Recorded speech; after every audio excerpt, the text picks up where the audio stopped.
The fluorescent lights of Elite Martial Arts Academy cast harsh shadows as two black belt CEOs circled a janitor like predators stalking prey.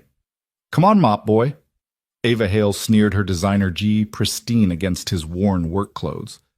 "Show us what you've got."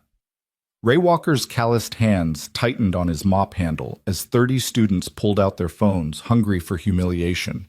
But when his 8-year-old daughter Emma whispered from the corner, "Daddy, please don't let them laugh at you anymore," something ancient stirred in the former Marine's chest, something the world hadn't seen since Afghanistan when they called him the Steel Ghost. Want to know what happened when a decorated war hero finally had enough? Stay with me till the end and drop a comment about which city you're watching from. I'd love to see how far this incredible story travels. The January wind rattled the windows of Elite Martial Arts Academy in downtown Seattle, carrying with it the promise of rain that would wash the city clean by morning. Inside the dojo, the warmth from the heating system mixed with the sweat of evening training, creating a humid atmosphere that clung to everything like an unwelcome second skin. Ray Walker pushed his industrial mop across the hardwood floors in steady, methodical strokes, the same way he'd done every weeknight for the past 2 years. The chemical smell of pine cleaner had long since stopped bothering him.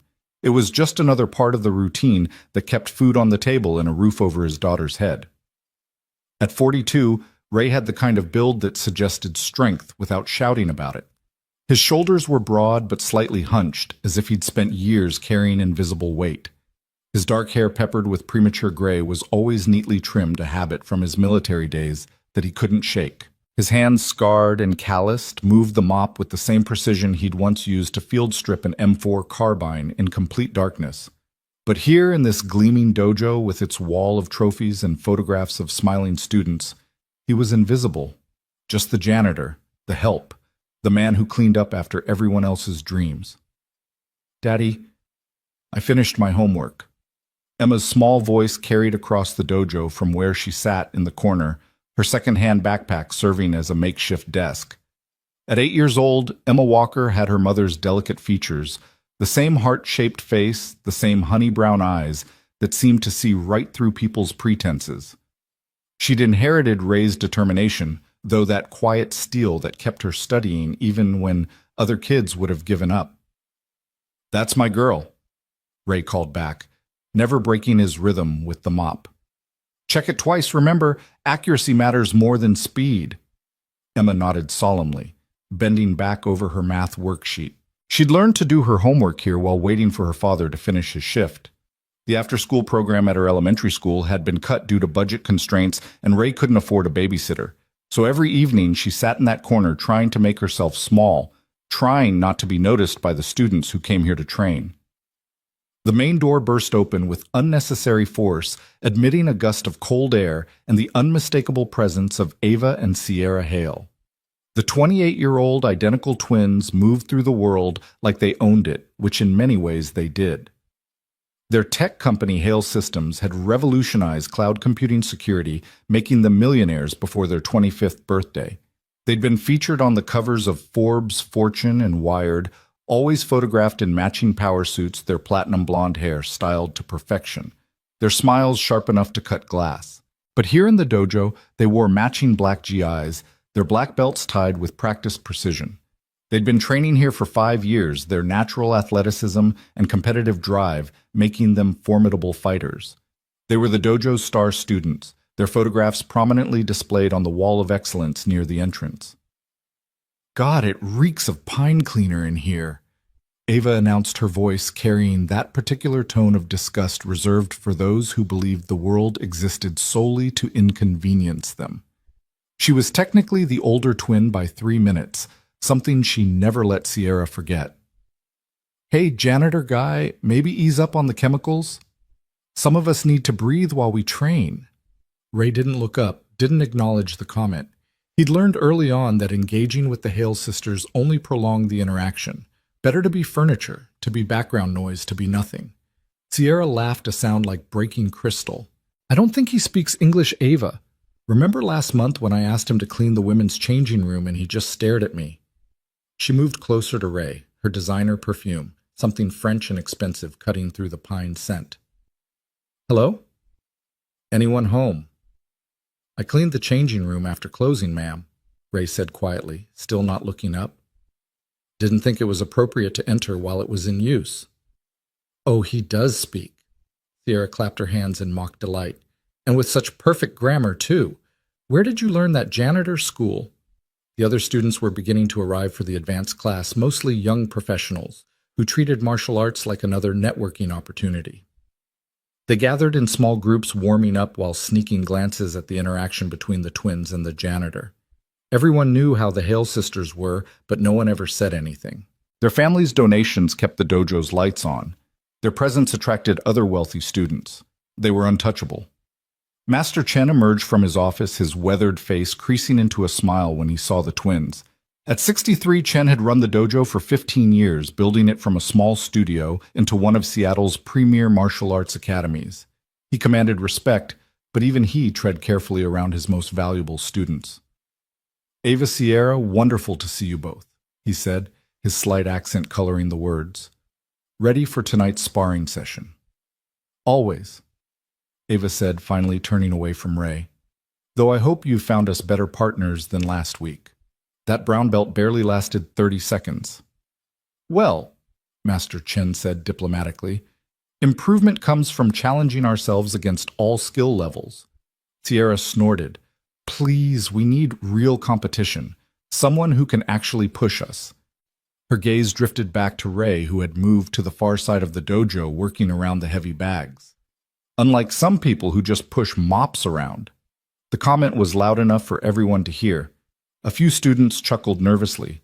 Others looked away uncomfortable, but unwilling to intervene. Emma in her corner had gone very still, her pencil frozen above her worksheet. Ray's jaw tightened imperceptibly, but his movements remained steady. In his mind, he heard his staff sergeant's voice from 20 years ago.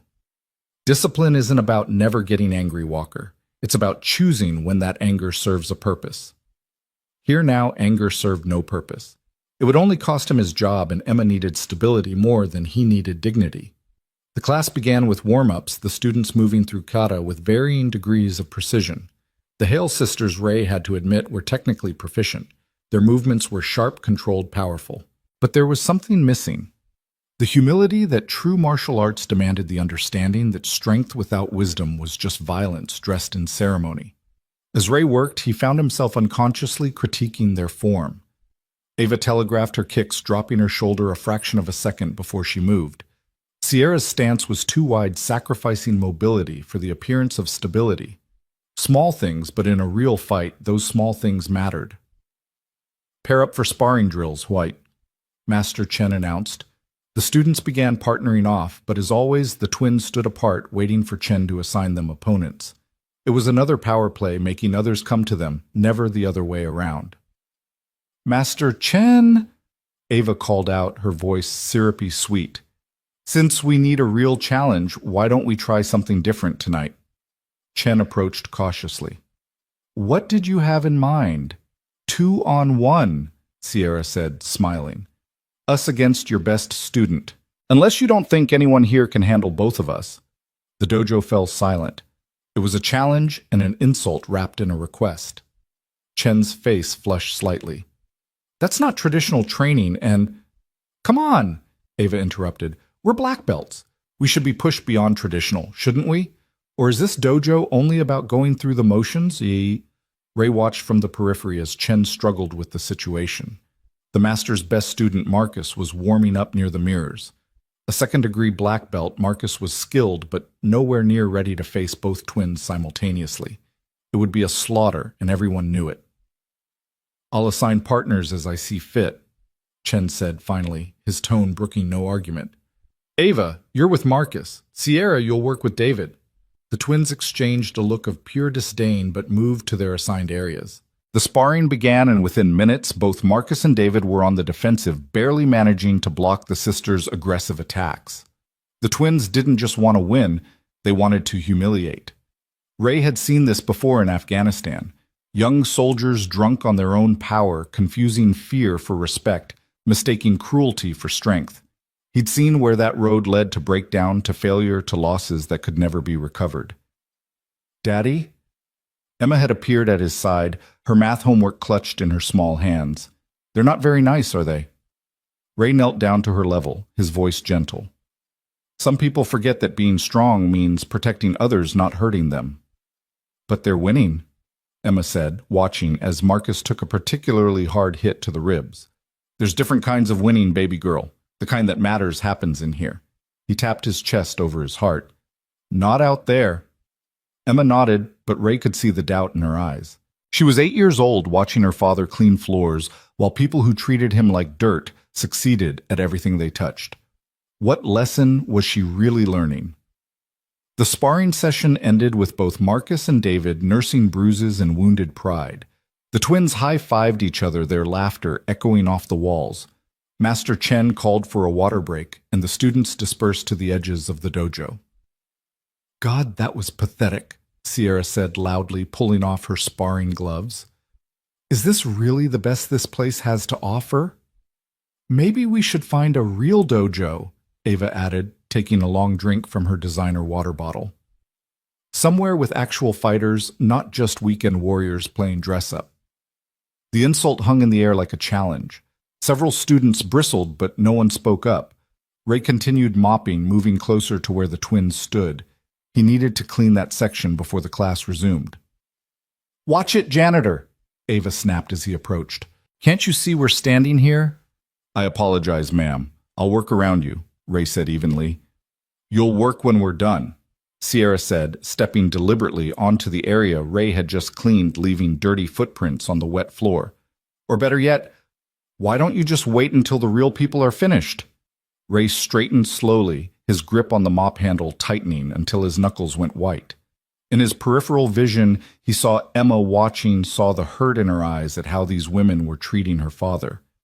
Something deep inside him, something he'd kept carefully locked away since returning from his last deployment, began to crack. "Is there a problem here?" Master Chen had approached, sensing the tension. "No problem," Ava said dismissively. "Just explaining to the help about proper timing." "Ray works hard to keep this dojo clean," Chen said carefully. "We should all respect that." Sierra laughed. "Respect for mopping floors. Please. Respect is earned through achievement, through strength, through success, not through—" She gestured vaguely at Ray. "Whatever this is. You want to talk about strength?" The words were out before Ray could stop them, his voice carrying a quiet authority that made everyone turn. "You think strength is about beating people who can't really fight back, about making yourself feel big by making others feel small?" The dojo went completely silent. Even the fluorescent lights seemed to hold their breath. Ava and Sierra stared at Ray as if seeing him for the first time, really seeing him, not just the uniform and the mop. "Excuse me." Ava's voice was dangerously low. "Are you actually talking back to me?" "I'm talking to two people who've forgotten what martial arts is supposed to teach," Ray said, setting his mop aside. His posture had changed subtle, but Master Chen noticed it immediately. The slouch was gone, replaced by something coiled ready. Humility, discipline, protection of those who cannot protect themselves. Sierra stepped forward, her face flushed with anger. "And what would you know about it, janitor? You clean up our sweat. You're nothing, less than nothing." "Sierra," Master Chen warned, but she ignored him. "No, I want to hear this," but she continued. "Please enlighten us. Share your vast wisdom about martial arts. Did you learn it from your mop, from your bucket?" Ray felt the familiar calm descending over him, the same calm that had carried him through firefights in Kandahar, through impossible missions where the odds of survival were measured in single digits. His squad had called him the Steel Ghost because of that calm, because of the way he could disconnect from everything except the mission, the objective, the necessary action. "You're right," he said quietly. "I am just a janitor. I clean floors, I empty trash, I do honest work for honest pay. But I also know that real strength isn't about dominating others. It's about controlling yourself. It's about choosing not to fight even when you can." Ava laughed harsh and mocking. "Even when you can? Oh, that's rich. You think you could fight us. You think you could last 10 seconds in this ring." "Ava, enough," Master Chen said more firmly. "Class needs to resume." "No," Ava said, her eyes never leaving Ray's face. "I want to hear him answer. Come on, janitor. You think you could fight a black belt?" 2 black belts. Ray glanced at Emma, who was watching with wide eyes. She'd never seen him like this. Never seen the man he'd been before she was born. Before her mother's death had broken something fundamental inside him. He'd promised himself he'd never be that person again. Never let violence touch his life or hers. But sometimes the world didn't give you a choice. Sometimes standing down meant teaching your child that bullies always win, that cruelty goes unchallenged, that dignity is a luxury the poor can't afford. Daddy. Emma's voice was small, uncertain. Ray walked over to her and knelt down again. Remember what I told you about different kinds of winning? She nodded. Sometimes, he said softly, we have to stand up, not because we want to fight, but because walking away would teach the wrong lesson. Do you understand? Emma looked at the twins, then back at her father. They've been mean to you for a long time. Yes? And you never said anything because of me? Because you needed this job. Ray's throat tightened. His 8-year-old daughter understood more than he'd realized. Yes. Emma stood up, her small frame straightening with determination that reminded Ray painfully of her mother. Then I think you should teach them about real strength, Daddy, the kind that protects people. Ray stood, slowly turned back to face the twins. The entire dojo was watching now, students and Master Chen alike. Someone had their phone out recording. Well, Sierra taunted, are you going to fight us or just stand there? If I spar with you, Ray said carefully, and when I win, you'll apologize to every person in this dojo you've disrespected. You'll learn what humility actually means. The twins burst out laughing. When you win, Ava gasped between laughs. Oh, this is precious. You actually think... And when you lose, Sierra interrupted, you're fired. You leave and never come back. Deal. No, Master Chen interjected. I won't allow this. Ray is an employee, not a student. This is inappropriate. It's fine, Master Chen, Ray said quietly. I accept their terms. You don't understand, Chen said urgently, moving closer to Ray and lowering his voice. They're black belts. They've been training for years. They're cruel, yes, but they're also skilled. You could get seriously hurt. Ray met Chen's eyes, and for just a moment the master saw something that made him step back. Something cold and precise, like looking into the scope of a rifle from the wrong end. I understand perfectly, Ray said.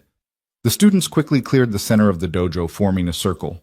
More phones came out. The twins were already in the ring, stretching with exaggerated movements playing to their audience. Should we go easy on him? Ava asked loudly. I mean, we don't want to actually kill the janitor. Just hard enough to teach him his place, Sierra replied. Maybe a broken rib or two. Workers' comp will cover it. Ray walked to the edge of the mat, then did something that made Master Chen's eyes widen. He removed his janitor's uniform shirt, revealing a torso marked by scars, a puckered bullet wound near his left shoulder, shrapnel scars across his ribs, a long surgical scar down his right side. But more than the scars, it was the muscle definition, the way he moved, sudden and fluid, that made Chen reassess everything he thought he knew about Ray Walker. Ooh, scary scars, Sierra mocked. What did you fall off your mop bucket? Ray didn't respond. He stepped onto the mat barefoot. He'd removed his work boots and socks with the same methodical precision he brought to everything. He stood in a neutral position, hands at his sides, waiting. Aren't you going to bow? Ava demanded. Show proper respect to your betters. Ray bowed not to them, but to the dojo itself, to the art, to what it was supposed to represent. Then he settled into a stance that made Master Chen inhale sharply. It wasn't from any traditional martial art. It was something hybrid, practical, designed for efficiency rather than form. That's not even a proper stance. Sierra laughed. Did you learn that from YouTube? Begin when you're ready, Ray said simply. The twins exchanged a look, then attacked simultaneously, a coordinated assault they'd practiced hundreds of times. Ava came in high with a roundhouse kick while Sierra went low with a sweep. It was a combination that had never failed them, designed to leave no avenue of escape. Ray wasn't there. He'd moved, not dramatically, not with any wasted motion, just a simple shift of weight and position that put him outside their range. Ava's kick whistled through empty air. Sierra's sweep found nothing. Lucky! Ava snarled, recovering quickly and launching a series of rapid punches. Ray deflected them with minimal movement, using their force against them, redirecting rather than blocking. Each deflection put Ava slightly more off balance. Each redirection pulled her further from her center. Sierra came from behind with a knee strike aimed at his kidney, a blow that would have dropped most people. Ray pivoted, caught her knee with one hand, and used her momentum to guide her past him. She stumbled, caught herself, spun back with fury in her eyes. "Stop playing with us," she shouted, launching a combination of kicks and punches that showcased her black belt skills. But Ray wasn't playing. He was analyzing, cataloging, understanding. Every attack showed him more about their style, their habits, their weaknesses. Ava still telegraphed her kicks. Sierra still stood too wide. They relied on aggression and coordination, but when that failed, they had no backup plan. The crowd was murmuring now. This wasn't going how anyone had expected. The janitor should have been on the ground already begging for mercy. Instead, he moved like water, like smoke, like a ghost there and not there, solid and insubstantial. "Stand still and fight!" Ava screamed, frustration breaking her composure. "I am fighting," Ray said calmly, dodging another combination. "I'm just not fighting the way you want me to." Sierra came in with a flying kick, showy, powerful, the kind of move that looked impressive in tournaments. Ray sidestepped, caught her ankle, and used her momentum to spin her around. She landed hard on the mat, gasping. Ava charged with a scream of rage, abandoning technique for raw aggression. Ray waited until the last possible second, then dropped low, swept her legs, and watched her crash to the mat beside her sister. Both twins scrambled to their feet, breathing hard, their perfect hair now disheveled, their GIs askew. They'd been down for only seconds, but in a real fight, seconds were lifetimes. "You're just running away," Sierra panted, too scared to actually engage. Ray studied them for a moment, then nodded. "You want engagement? All right." This time, when they attacked, Ray didn't evade. He met Ava's punch with a circular block that trapped her arm, pulled her off balance, and sent her spinning into Sierra. As they tangled, he swept both their legs with a single movement, putting them on the mat again. They got up slower this time, fury replaced by something else. Uncertainty, maybe even fear. They were black belts. They'd never lost, certainly never to someone like him. "How?" Ava demanded. "You're just a janitor. You're nobody." "I am nobody," Ray agreed. "But I learned a long time ago that nobody can be anybody when they need to be." Master Chen stepped forward. "I think that's enough. The point has been made." "No," Sierra shouted. "We're not done. We're black belts. We don't lose to the help." She charged again, this time with a technique Ray recognized, a military combatives move, not traditional martial arts.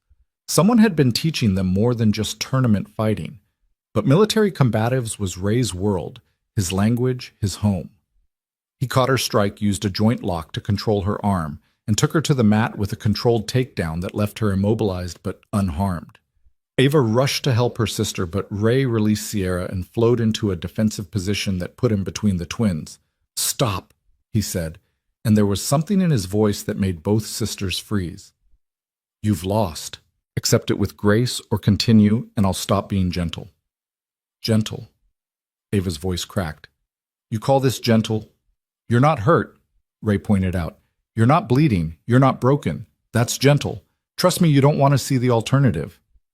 The dojo was dead silent.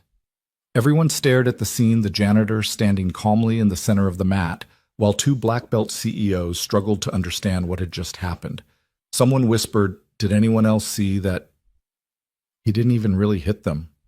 Emma had moved closer to the mat, her eyes shining with something Ray hadn't seen before: pride. Pure, undiluted pride in her father. "Who are you?" Sierra asked, her voice small, all arrogance gone. "I'm Ray Walker," he said simply. "I'm a janitor. I'm a single father. And a long time ago I was something else. But that doesn't matter now.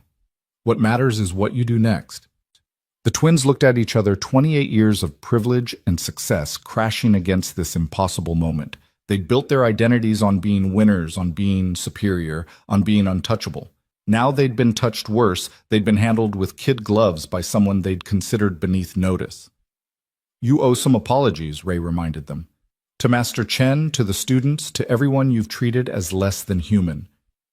You can't be serious, Ava started, but Sierra grabbed her arm. He beat us, Sierra said quietly. Both of us, at the same time, without really trying. She looked at Ray with something approaching respect. You could have hurt us, really hurt us, but you didn't. Violence without purpose is just cruelty, Ray said, and cruelty is the refuge of the weak. Master Chen cleared his throat. I think class is over for tonight. Everyone please gather your things. The students began to disperse, but slowly reluctant to miss the conclusion of this unprecedented drama. The twins remained on the mat, disheveled and defeated, trying to process their new reality. The apologies, Ray said firmly. Sierra stood first, faced Master Chen, and bowed deeply. I apologize for my disrespect, Master Chen. I've dishonored your dojo and your teaching. Ava followed suit, her bow stiff but genuine. I apologize as well. They turned to the remaining students, repeating their apologies. Each word seemed to physically pain them, but they said them. Then they faced Ray. We're sorry, Sierra said. For everything, for treating you like you didn't matter. Everyone matters, Ray said. That's the first lesson of real strength. The second is knowing when to use it and when not to. He walked off the mat, picked up his janitor's shirt, and put it back on. Just like that, he was the invisible man again, the nobody who cleaned their floors.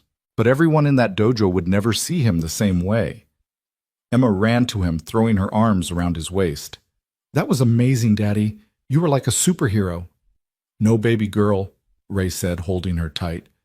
I was just your dad, making sure you knew that standing up for yourself doesn't mean standing on others. Master Chen approached them. Ray, I had no idea. Where did you train? Different places? Ray said vaguely. Different times. Would you consider teaching the students could learn so much from you? Ray shook his head. I'm a janitor, Master Chen. That's all I need to be. But Chen wasn't satisfied. Those scars, that fighting style. You were military, weren't you? Special operations? Ray didn't answer, just gathered Emma's backpack and homework. We should go. It's past Emma's bedtime. As they headed for the door, Sierra called out, Wait! Ray paused but didn't turn around. Will you be back tomorrow to work? I mean, every night, Ray said. Floors don't clean themselves. And we'll be here too, Sierra said. Maybe you could teach us the real stuff. Not just the techniques, but the philosophy, the control. Ray finally turned. The twins stood side by side, their matching GIs wrinkled, their perfect hair messed up, their pride in pieces at their feet. But there was something new in their eyes, humility perhaps, the beginning of wisdom. You want to learn, Ray asked. They nodded. First lesson is free, he said. Show up tomorrow in regular clothes, no belts, no ranks. Help me clean the dojo, every inch of it. Then we'll see if you really want to learn. Clean? Ava started to protest, then caught herself. Yes, okay, we'll be here. Ray nodded and led Emma out into the Seattle night.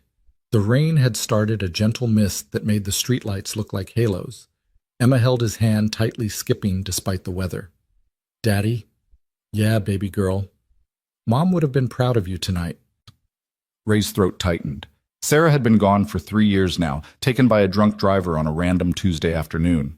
She'd never gotten to see Emma learn to ride a bike, never heard her read her first book, never watched her grow into this remarkable little person.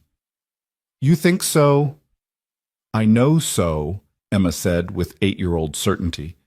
She always said you were a hero. Tonight, everyone else got to see it too. They walked in comfortable silence for a while, the rain growing heavier.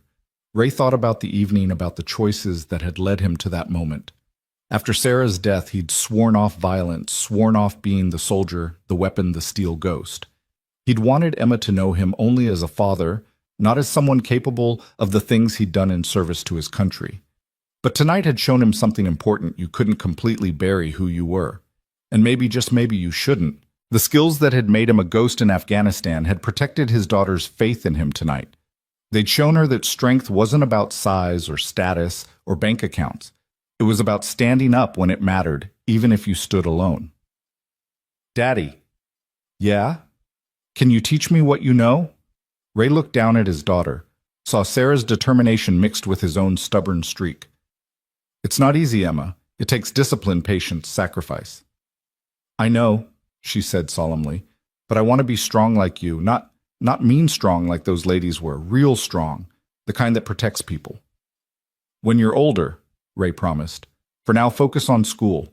That's your training ground. They reached their apartment building, a weathered brick structure that had seen better decades. 3 floors up, 2 bedrooms, 1 bathroom, and a kitchen so small 2 people could barely fit. But it was home. It was safe, and it was theirs. As Ray tucked Emma into bed, she asked, "Will those ladies really come back tomorrow?" "I don't know," Ray answered honestly. "People say things in the moment that they don't always mean." "I think they will," Emma said, yawning. "I think you scared them." "I didn't mean to scare them." "No," Emma clarified. "Not scared like afraid. Scared like when you see something that changes how you understand everything. Like when we learned the earth goes around the sun, not the other way around." Ray marveled at his daughter's insight. "When did you get so wise?" "Tuesday," she said seriously, then giggled at his expression. "Love you, Daddy." "Love you too, baby girl. Sweet dreams." Ray closed her door softly and moved to the living room, which also served as his bedroom, the couch pulled out into a bed that had definitely seen better days. He sat in the darkness, not bothering with lights, and let the events of the evening wash over him. His phone buzzed. A text from an unknown number. "This is Sierra Hale. I got your number from Master Chen. We'll be there tomorrow, 6 p.m., before class. Thank you for not destroying us when you could have." Ray didn't respond. Words were cheap, actions expensive. Tomorrow would tell him if the Hale sisters were ready to pay the price for real knowledge. Another buzz, this time from Master Chen. "Ray, I've been researching. You're him, aren't you? Staff Sergeant Raymond Walker.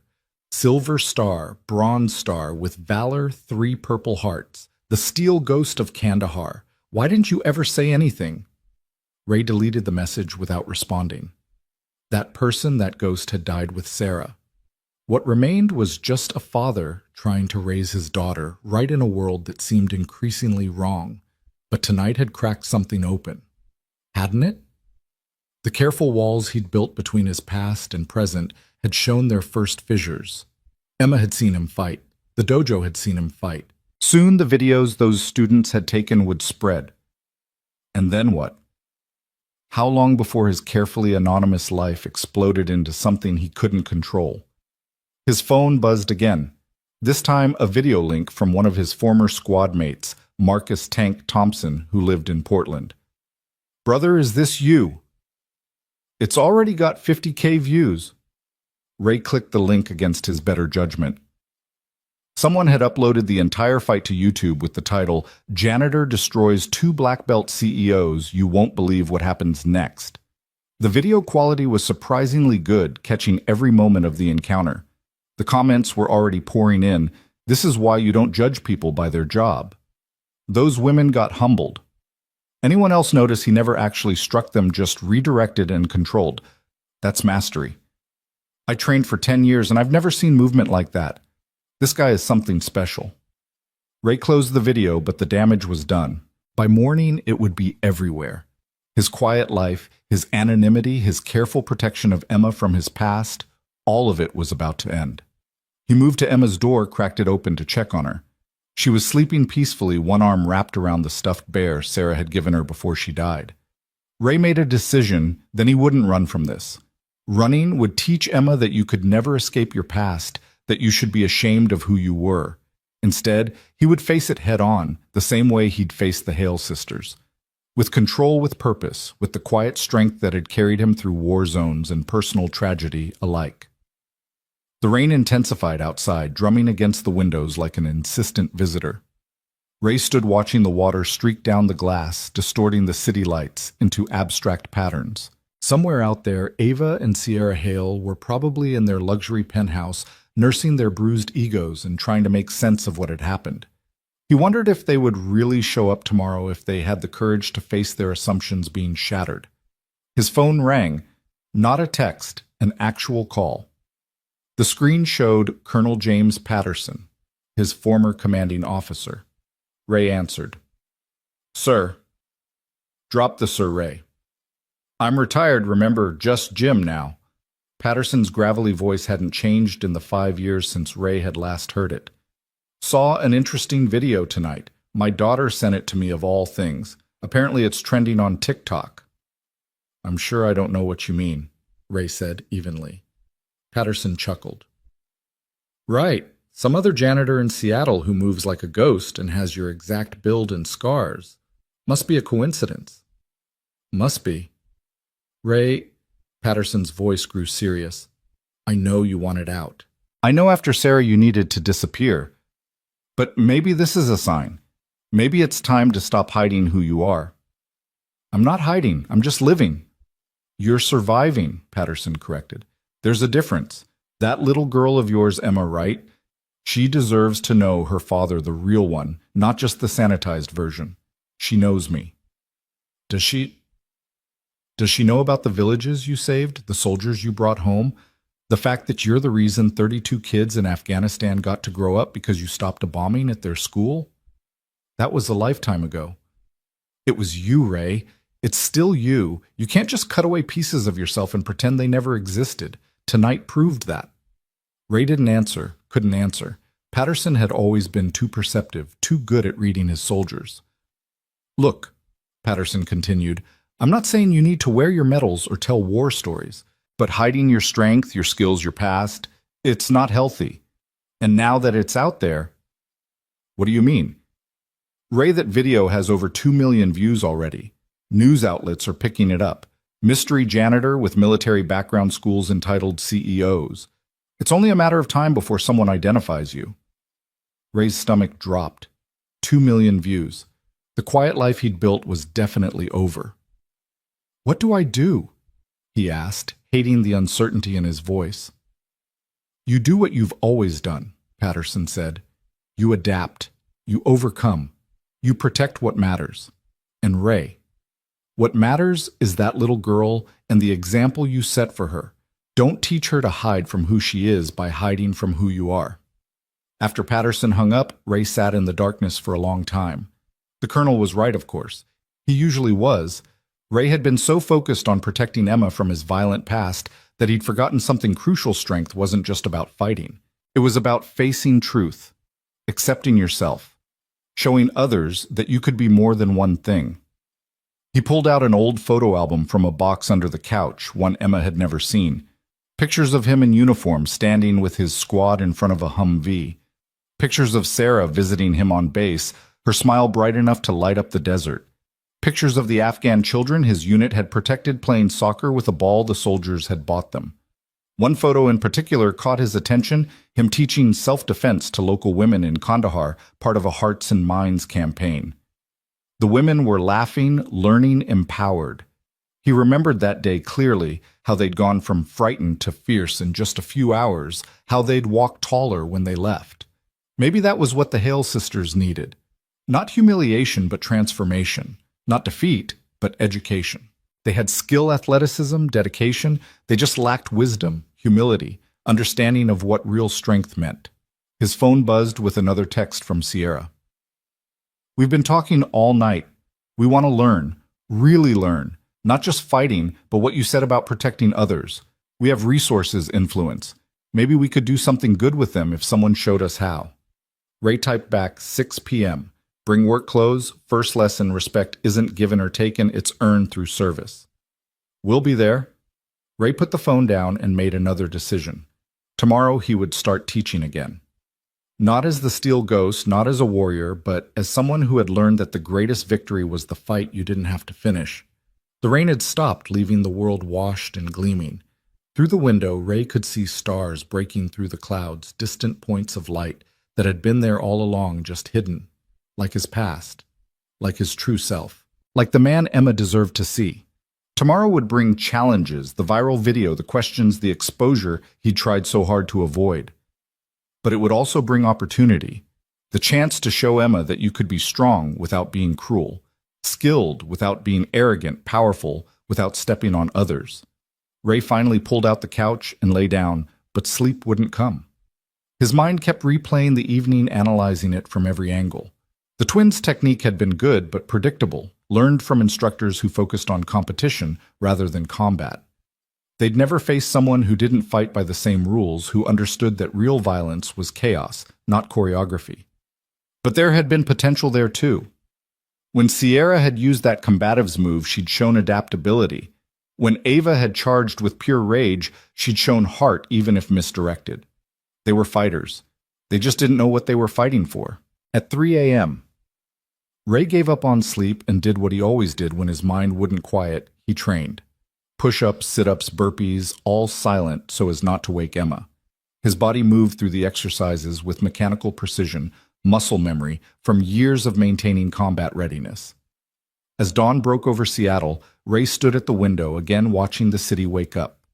Somewhere out there, two CEOs were probably doing the same thing, preparing for a lesson they didn't fully understand yet. And in her room, Emma slept peacefully, unaware that her life was about to change, that the father she'd always known was about to become something more, not different, just more complete. The steel ghost was dead, Ray reminded himself. But maybe, just maybe, something better could rise from those ashes, something that honored both the warrior he'd been and the father he'd become. Something that could teach his daughter, and perhaps the Hale sisters, that real strength wasn't about being unbeatable. It was about knowing when to stand, when to fight, and when to teach others to do the same. The next evening arrived faster than Ray had anticipated. He'd spent the day fielding calls from reporters declining interview requests and trying to maintain some semblance of normalcy for Emma. She'd gone to school with her head held high, proud of her father in a way that both warmed and worried him. The video had reached 10 million views by lunch, and Master Chen had called 3 times to discuss the situation. Now standing in the dojo at 5:45 p.m., Ray watched the door with the same hypervigilance he'd once reserved for patrol routes in hostile territory. He'd arrived early as always, but tonight felt different. The mop and bucket waited in their usual corner, but he hadn't touched them yet. Instead, he stood in the center of the empty dojo, remembering. The door opened at exactly 6 p.m.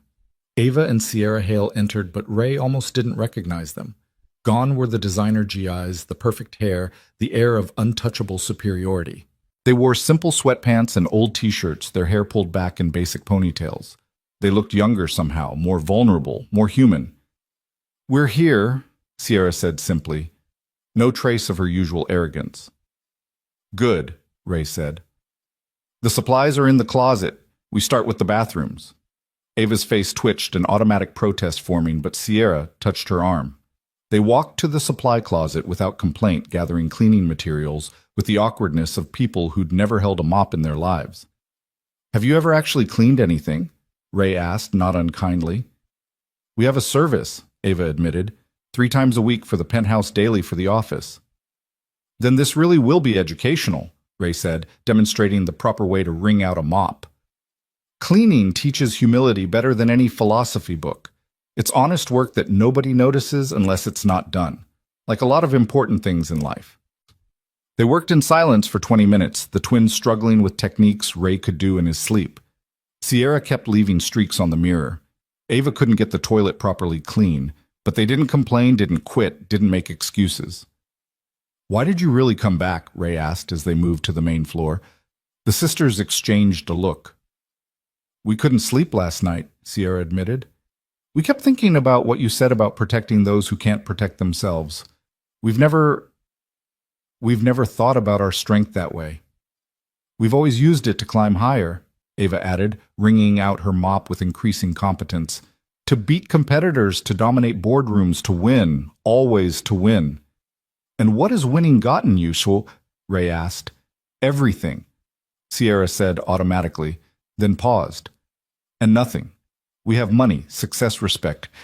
"Fear," Ray corrected. "You have fear, not respect. There's a difference." "How do you know?" Ava challenged, some of her fire returning. "Because I've had both," Ray said simply. "Fear keeps people in line, but makes them hate you. Respect makes them follow you willingly, even into hell itself." "You really were military, weren't you?" Sierra said. "The way you moved yesterday, those scars. Special forces. Marines," Ray said, deciding that some truth was necessary. "1st Battalion, 7th Marines, 3 tours in Afghanistan." The videos online are saying you're some kind of war hero, Ava said, mopping with increasing rhythm. They're calling you the Steel Ghost. Ray's hand tightened on his mop handle. The internet says a lot of things. But it's true, isn't it? Sierra pressed. Master Chen looked it up. Staff Sergeant Raymond Walker. Silver Star for saving a school full of children from a suicide bomber. Bronze Star for extracting wounded soldiers under fire. Purple Hearts for bleeding, Ray interrupted harshly. Purple Hearts are for bleeding. Nothing heroic about getting shot. The twins fell silent, focusing on their cleaning. After a moment, Ray sighed. I'm sorry. It's just, that was a different life. A different person. Was it? Ava asked softly. Because the person who protected those children sounds exactly like the person who stood up for his daughter last night.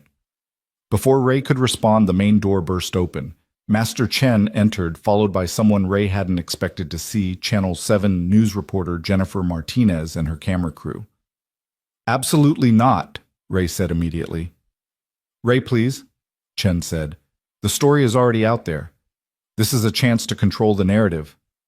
I said no interviews. Mr. Walker. Martinez stepped forward, her perfectly styled appearance a stark contrast to the twins in their cleaning clothes. People are calling you a hero. They want to know your story. Then they'll be disappointed, Ray said, continuing to mop. You can't just hide from this, Chen insisted. The dojo has gotten 300 new enrollment requests since yesterday. People want to learn from you. They want to learn from a fantasy, Ray corrected. From a viral video that makes them feel good about underdogs winning. That's not real teaching. Sierra surprised everyone by stepping between Ray and the camera. He said no! That means no! Ava joined her sister. This is a private lesson. You need to leave. Martinez looked shocked that the Hale sisters, who she'd probably come to interview as well, were defending the janitor. Ladies, surely you want to share your side of... Our side is that we were wrong, Sierra said firmly. We were bullies, and Mr. Walker taught us a valuable lesson. End of story. Now please leave. The camera operator had been filming despite Ray's objection. Ray moved with that ghost-like speed, not aggressively, but simply placing his hand over the lens. You don't have permission to film me or my students. Your students? Martinez perked up. So you're teaching now. Leave, Ray said quietly, but with the same tone that had made trained killers think twice. Now. Martinez and her crew retreated, but Ray knew this was far from over. The story had taken on a life of its own beyond his control. Thank you, he said to the twins after the crew left. We meant what we said, Ava replied. We were bullies.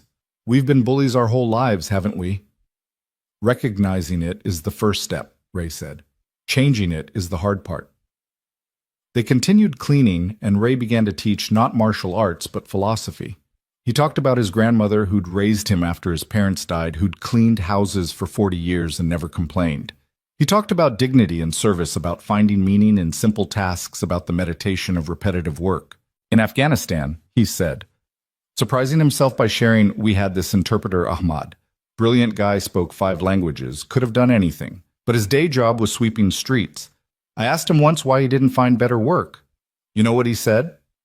The twins shook their heads, genuinely interested. He said, clean streets mean children can play safely. Safe children mean hope for the future. I'm not sweeping streets, I'm sweeping away despair. 2 months later, he died protecting those same children from an IED. Sierra stopped mopping. He died sweeping. He died serving, Ray corrected. There's no small service when it comes from the heart. By the time the regular class was scheduled to begin, the dojo gleamed. The twins were sweating exhausted in a way their regular workouts never achieved, but there was something different in their expression, satisfaction, maybe even pride. Students began arriving, stopping short when they saw the Hale sisters in cleaning clothes working alongside Ray. Whispers rippled through the growing crowd. All right, Ray said to the twins, you've earned your first real lesson, but not here. Not with an audience. Follow me. He led them to a small room behind the main dojo, one used for private lessons. It was simple mats, a mirror, nothing else. First lesson isn't about fighting, Ray said. It's about breathing. Breathing? Ava sounded skeptical. Everything starts with breath, Ray explained. Fear makes you hold it. Anger makes you waste it. Control starts with controlling your breath. For the next hour, he taught them meditation techniques he'd learned from a Buddhist monk in Thailand, breathing exercises from his combat training ways to center themselves that had nothing to do with violence. I don't feel any different, Sierra complained after 30 minutes of breathing exercises. Now spar with each other, Ray instructed. The twins faced off, falling into their familiar patterns. But something was different. Their movements were more fluid, less rigid. They weren't fighting angry anymore. Better, Ray observed. When you breathe properly, you think properly. When you think properly, you fight properly. But more importantly, you know when not to fight at all. A knock on the door interrupted them. Emma peered in, still in her school clothes. Daddy, Master Chen said you were back here. Hey, baby girl, how was school? Emma entered slowly, eyeing the twins warily. These were the women who'd been cruel to her father for 2 years, but Ray noticed she stood straighter, more confident than before. Mrs. Patterson showed the video in class, Emma said, for our lesson on standing up to bullies. Ray groaned. She didn't. Everyone thinks you're so cool. Emma continued, then looked at the twins. Why are you dressed like that? We're learning, Sierra said, attempting a smile. Your father is teaching us. Emma studied them with that penetrating gaze children possessed. Are you going to be mean anymore? The blunt question hung in the air. Ava knelt down to Emma's level. No, we're learning not to be mean. I'm sorry we were cruel to your dad. That was wrong. Emma considered this. Okay, but if you're mean again, he can beat you up worse. Emma, Ray warned, but Sierra laughed genuine surprised laughter. Fair deal, Sierra said. We'll try to earn your forgiveness. Emma nodded solemnly, then turned to Ray. Can I watch homework first? Already done. Mrs. Patterson gave me extra time during recess because everyone kept asking me questions about you. Ray sighed. His quiet life was definitely over. All right, you can watch, but stay against the wall. What followed was unlike any martial arts lesson the twins had experienced. Ray didn't teach them new strikes or kicks. Instead, he taught them to fall safely, to protect themselves, to move without aggression. Your instinct is always to attack, he observed as Sierra threw another punch. But sometimes the best response is no response. Let me show you. He had Ava attack him repeatedly, while he simply moved, never striking back, never even blocking, just flowing around her attacks, like water around stones. After 2 minutes, Ava was exhausted, frustrated, defeated, without being touched. This is what you did to us yesterday, she panted. Partially. Yesterday, I also used redirects and controls, but the principle is the same. Use their energy against them. Don't add violence to violence. But how do you win without fighting? Sierra asked. Who says you need to win? Ray countered. Sometimes the victory is in not losing yourself to anger or fear. Sometimes it's in teaching instead of defeating. They trained for another hour, Ray patiently correcting their stances, their breathing, their mindset. Emma watched from the corner, occasionally offering commentary that made the adults smile. You're dropping your shoulder, she told Ava at one point. Daddy always says shoulders stay level. When did he teach you that? Ray asked, surprised. I watch you practice in the morning, Emma admitted. When you think I'm sleeping. Ray felt a mix of pride and concern. He'd tried to keep his training separate from Emma's world, but children saw everything, absorbed everything. Master Chen appeared in the doorway. Ray, there's someone here to see you, says he's an old friend. Ray's danger sense, honed by years of combat, immediately activated. Watch Emma, he told the twins, who nodded seriously. In the main dojo, a man in an expensive suit waited. Ray recognized him immediately, Marcus Tank Thompson, his former squad mate who'd texted him about the video. Tank looked good, prosperous, a far cry from the grunt who'd saved Ray's life in Kandahar. Brother, Tank said, pulling Ray into a crushing hug. Good to see you, Vertical. Tank, what are you doing here? Saw the video, had to come check on you. Make sure you were okay with all this attention. They moved to a quiet corner, away from the curious students preparing for the evening class. I'm fine, Ray said. No, you're not. Tank disagreed. You've been hiding for 3 years pretending to be nobody. Now the whole world knows who you are. They know a janitor who can fight, that's all. Tank shook his head. They're going to dig Ray. Reporters, internet detectives, everyone. They'll find out about the Steel Ghost, about Sarah, about all of it.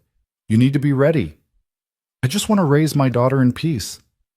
That ship has sailed, brother, but maybe that's not a bad thing. Tank glanced toward the back room where Emma's laughter could be heard. Kids need heroes, Ray. Maybe it's time Emma knew hers. She doesn't need to know about the war, about what I did. Not the violence, Tank agreed. But the service, the sacrifice, the lives you saved. That's a legacy worth sharing. Before Ray could respond, a commotion erupted in the main entrance. A group of young men in matching jackets had entered, their posture aggressive, their intention clear. Ray recognized the type immediately, a local martial arts school come to challenge the viral sensation. We're looking for the janitor, their leader announced, a muscled young man with cauliflower ears and MMA gloves. Want to see if he's really as tough as the internet says. Master Chen stepped forward. This is a place of learning, not street fighting. Please leave. Not until we get what we came for, the fighter said, scanning the crowd. His eyes landed on Ray. You, him, the ghost. Ray didn't move, didn't respond, just watched with the stillness that preceded violence. Yeah, you're him, the fighter continued. That stillness thing, like in the video? Well, it won't work on trained fighters. We're not some spoiled rich girls. The comment drew Ray's attention to the doorway of the back room. The twins had emerged, Emma behind them, all three watching with concern. You should leave, Ray said quietly. Or what? You'll redirect my energy. The fighter laughed. This isn't a movie, old man. This is real fighting. No, Ray said, standing slowly. Real fighting is terrible and ugly and leaves scars you can't see. What you want is to prove something. There's nothing to prove here. Scared? The fighter taunted. Emma started to move forward, but Sierra caught her shoulder, gently holding her back. The twin CEOs who'd once embodied arrogance now stood protective of a janitor's daughter. I don't fight for ego, Ray said. I don't fight for fun. I don't fight to prove points. So unless you're planning to actually hurt someone here, we're done. The fighter stepped closer, his crew spreading out behind him. Maybe I am planning to hurt someone. Maybe that's exactly what needs to happen for people to stop believing fairy tales about janitors and ghosts. The atmosphere in the dojo shifted, became dangerous. Students backed away. Someone called 911. Master Chen tried once more to intervene, but the fighter shoved him aside. That was the mistake. Ray moved, and this time it wasn't the controlled teaching movement he'd shown the twins. This was the Steel Ghost, swift, precise, devastating. The fighter found himself on the ground before his brain could process what had happened. Ray's knee on his chest, his arm locked in a submission hold that was a millimeter from causing real damage. You pushed an elderly man, Ray said, his voice carrying that battlefield calm that was more terrifying than any shout. You came here looking for violence. You threatened my students. My daughter is watching. So here's what's going to happen. The fighter's crew started forward, but Tank stepped out, his own presence stopping them cold. I wouldn't, Tank said simply. You're going to apologize to Master Chen, Bab, Ray continued. You're going to leave. You're going to tell everyone that what they saw in that video was real, that violence without purpose is the refuge of cowards and bullies. Or I'm going to show you what real fighting actually looks like, and I promise you won't enjoy the lesson. I'm sorry, the fighter gasped immediately. I'm sorry, Master Chen. We'll leave. Ray released him, stepped back. The fighter scrambled to his feet, his crew helping him toward the door. But he turned back, had to have the last word. This isn't over, he said. It is, Ray replied. Because if you come back, if you threaten anyone here again, I won't be teaching. I'll be ending threats, permanently. The word hung in the air like a blade. The fighters left quickly, and the dojo erupted in whispers and excitement. Daddy! Emma ran to him, wrapping her arms around his waist. You protected everyone. That's what we do, Ray said, holding her tight.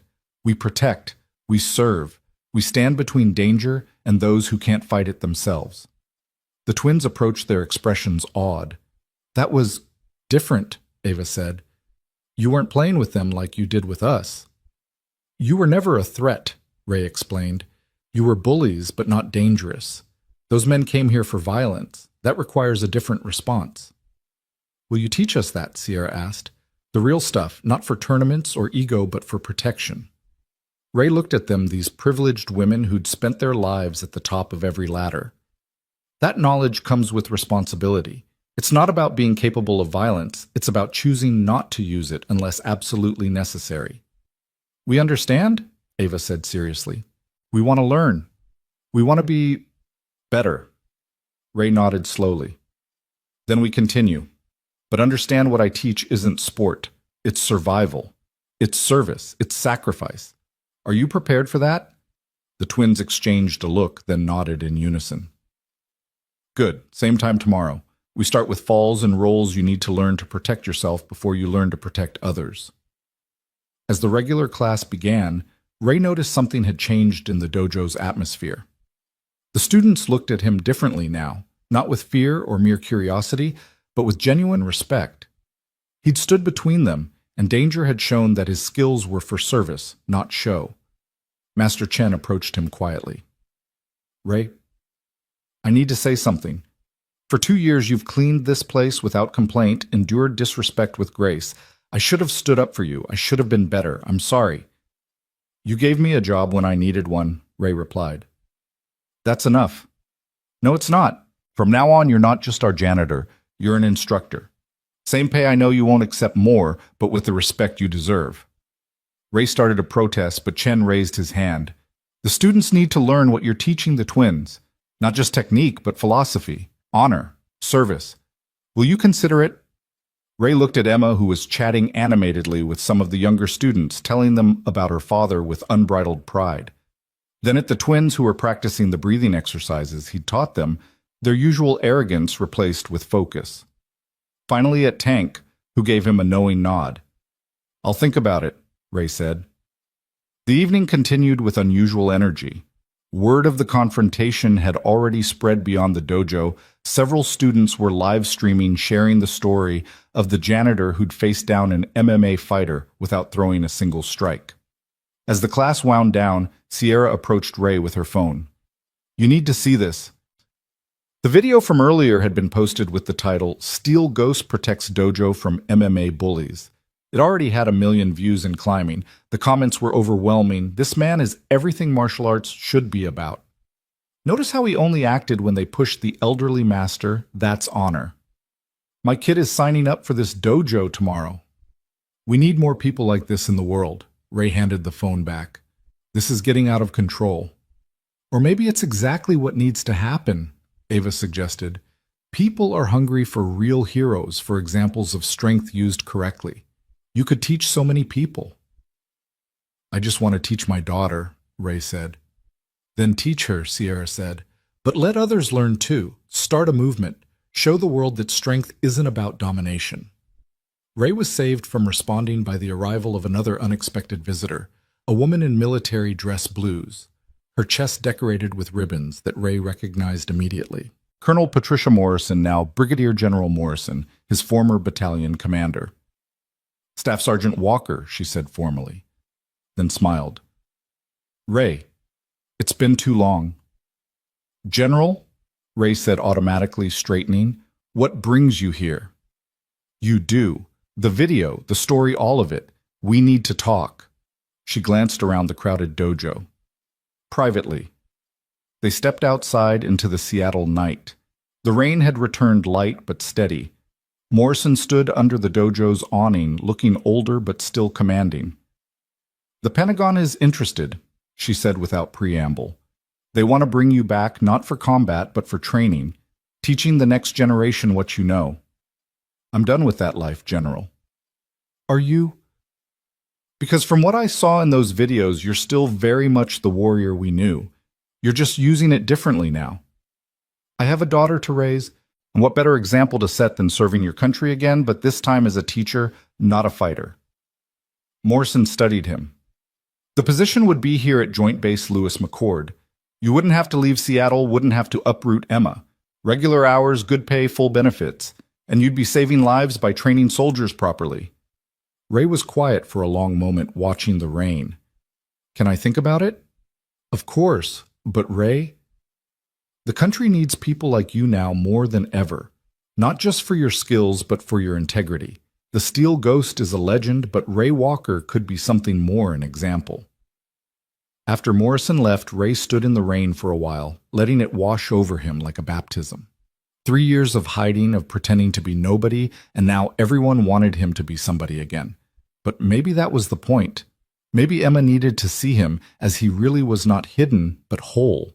He went back inside to find the twins helping Emma with her backpack, the three of them chatting like old friends.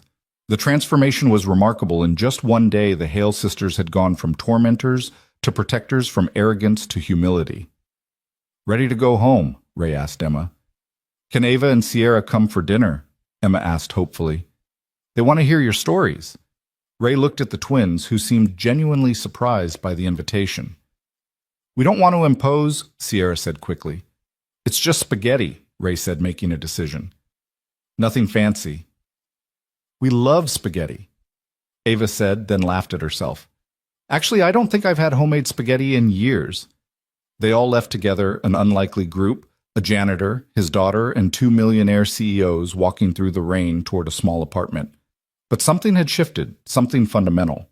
The walls Ray had built were coming down, replaced by bridges he hadn't expected. As they walked, Emma slipped her hand into his. "Daddy." "Yeah, baby girl. I'm proud of you. Not for fighting, but for teaching, for showing people how to be better." Ray squeezed her hand gently. "That's all any of us can do, Emma. Try to be better today than we were yesterday."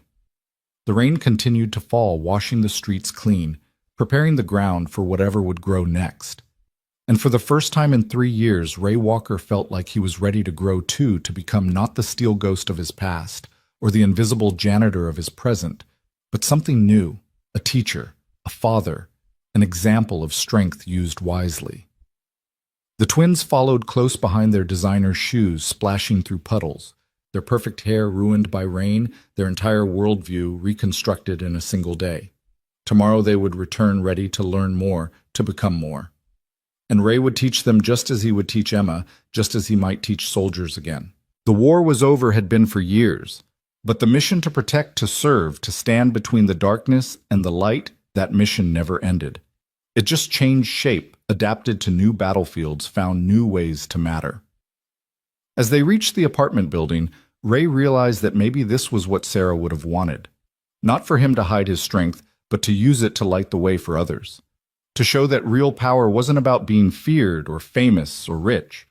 It was about choosing to serve even when serving meant mopping floors.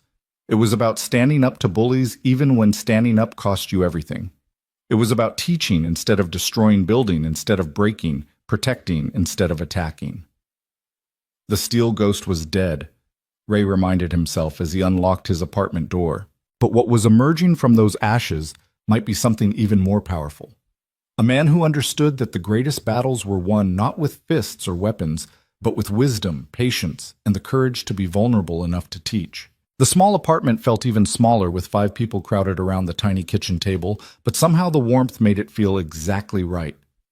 Ava and Sierra sat awkwardly on mismatched chairs, trying not to stare at the water stains on the ceiling or the duct-taped corner of the linoleum floor. They'd probably never been in a place like this, Ray thought, watching them process the reality of how he and Emma lived. "This is really good," Sierra said, twirling spaghetti on her fork with surprising clumsiness for someone usually so controlled. "Did you make the sauce from scratch?" "Daddy always makes it from scratch," Emma said proudly. "He says jar sauce tastes like disappointment." Ava laughed, a genuine sound that transformed her face. "Our chef would probably agree. Though I haven't actually been in our kitchen in months." "You have a chef?" Emma's eyes widened. "We have 3, actually," Sierra admitted, looking embarrassed. "One for each meal shift." Emma turned to Ray with an expression of profound confusion. "Why would anyone need 3 people to cook different worlds, baby girl?" Ray said gently. "Not better or worse, just different." The conversation flowed more naturally as the meal progressed. The twins asked careful questions about Ray's military service, clearly curious but respectful of boundaries. Ray found himself sharing more than he'd intended stories about the translators, who became friends, the village elders who taught him about honor, the children who played soccer with deflated balls and still laughed like they'd won the World Cup. "You never talk about the fighting," Ava observed. "Because that's not what mattered," Ray replied. "The fighting was just noise. What mattered was what we protected, what we preserved, what we built after the dust settled." Sierra's phone buzzed. She glanced at it, and her face paled. "Oh no." "What?" Ava leaned over to look. "The video from tonight. The MMA fighters. It's everywhere." Sierra showed them her screen. 20 million views. The news outlets are picking it up. "They're calling you—" She paused, glancing at Emma. "What are they calling my daddy?" Emma demanded. "America's real-life superhero," Sierra finished weakly. Ray groaned, putting his head in his hands. "This is a nightmare." "Actually," Ava said slowly, "it might be an opportunity." When Ray looked up sharply, she raised her hands defensively. "Hear me out. You want to teach right, to show people that strength should be used to protect, not dominate. I want to raise my daughter in peace. But that's not going to happen now," Ava said with the blunt honesty of someone used to boardroom negotiations. "The story is out there. You can either let others control it, or you can shape it yourself." "She's right," Sierra added. "We know something about public relations, about managing narratives. We could help." "Why would you do that?" Ray asked suspiciously. The twins exchanged a look. "Because in one day you've taught us more about real strength than 5 years of black belt training," Sierra said. "Because we've been everything wrong with martial arts, using it for ego, for dominance, for showing off. You could help change that culture. Plus," Ava added with a small smile, "we owe you about 2 years' worth of apologies. Consider this a down payment." Emma had been quiet, processing the adult conversation with the intensity of a child who knew something important was happening. "Daddy, are you famous now?" "I hope not, sweetheart. But if you are," Emma continued seriously, "you could teach lots of people to be good, right? Like you're teaching them." She pointed at the twins. Before Ray could answer, there was a knock at the door. Ray's instincts immediately sharpened. Unexpected visitors at night were rarely good news. He moved to the door, carefully checking the peephole. An elderly Asian woman stood in the hallway, dressed in traditional clothing that seemed out of place in the rundown apartment building. Ray opened the door cautiously. "Mr. Walker." Her English was accented but clear. "My name is Kumiko Tanaka. I am Master Chen's mother." Ray's surprise must have shown because she smiled. "May I come in? I have traveled from Japan to meet you." Ray stepped aside, and the elderly woman entered with a grace that belied her age. She surveyed the small apartment without judgment, her eyes landing on Emma with warmth. "You must be Emma," she said. "Your father speaks of you constantly at the dojo." "He does?" Emma seemed pleased. "Mrs. Tanaka," Ray began, but she raised a hand. "Please call me Kumiko.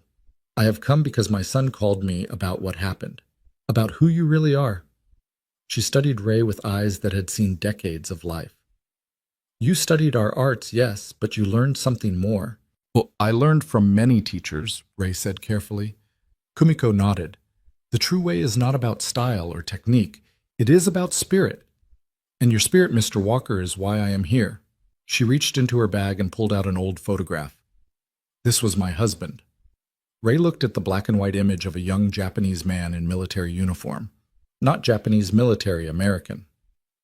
"He served in the 442nd Infantry Regiment during World War II, Kumiko explained. The Nisei soldiers. He fought for a country that had imprisoned his family because he believed in something greater than prejudice or fear." "I've heard of the 442nd, Ray said with respect.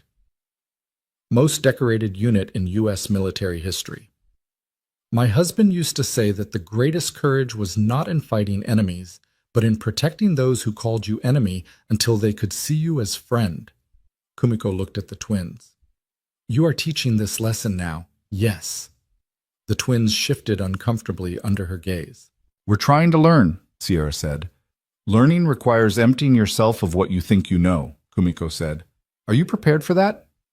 "We thought we were black belts," Ava admitted. But watching Ray, we realize we know nothing about real martial arts. Kumiko smiled. Now you are ready to begin. She turned back to Ray. My son's dojo has good bones but weak spirit. Too much focus on competition, on belts, on hierarchy. You could change this. I'm just a janitor, Ray said. No, Kumiko said firmly. You are a teacher who happens to clean. There is no shame in honest work, but hiding your gift is not humility. It is theft from those who could learn. Emma tugged on Ray's shirt. She's right, Daddy. You're really good at teaching. You taught me fractions when Mrs. Patterson couldn't remember.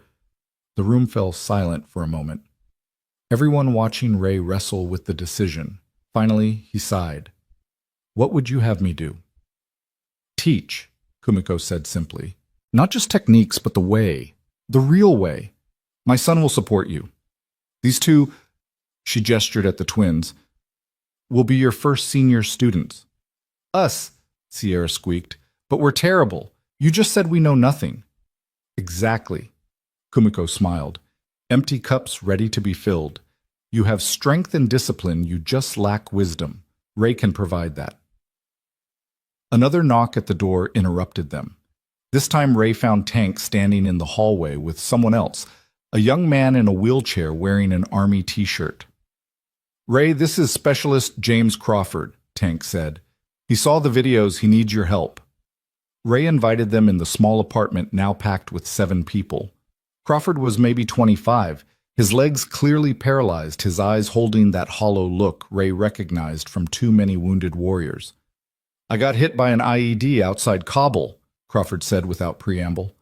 Lost the use of my legs, most of my squad. Doctors say I'll never walk again. I've been thinking about... He trailed off, glancing at Emma. Emma, why don't you show Mrs. Tanaka your room, Ray suggested. But Daddy... Please, baby girl. Emma reluctantly led Kumiko down the short hallway, though Ray suspected the elderly woman's hearing was sharp enough to catch the conversation anyway. You've been thinking about ending it, Ray said quietly once Emma was gone. Crawford nodded, tears starting to flow. What's the point? I was a warrior. Now I'm nothing. Ray knelt beside the wheelchair, putting himself at Crawford's eye level. You're not nothing. You're wounded. There's a difference. I can't fight anymore. Can't serve. Can't even stand. Standing isn't about legs, Ray said. It's about spine. And fighting isn't about throwing punches. It's about refusing to surrender to despair. Easy for you to say, Crawford said bitterly. You can still do everything. You're the steel ghost. I saw the videos. You move like water, like wind. I'll never move again. Ray was quiet for a moment, then made a decision. Sierra Ava helped me move the table. They quickly cleared a space in the small living room. Ray sat on the floor and gestured for Tank to help Crawford down from his wheelchair. Once Crawford was seated on the floor, Ray positioned himself across from him. Hit me, Ray said. What? You have arms, upper body, core. Hit me. Crawford threw a weak punch that Ray easily deflected. Harder, with intention. The next punch had more force. Ray showed him how to generate power from his core, how to use his seated position for stability, how to adapt traditional techniques for his new reality. Martial arts isn't about kicks and footwork, Ray explained as they worked. It's about using what you have to its fullest potential. You have a sharp mind, strong arms, and a warrior spirit. That's more than enough. For an hour, Ray worked with Crawford, showing him seated self-defense techniques, adaptation strategies, ways to maintain warrior readiness despite his limitations. The twins watched in fascination as Ray modified every technique for wheelchair use, creating an entirely new fighting system on the fly. This is incredible, Crawford said, sweating but smiling for the first time. I could actually defend myself like this.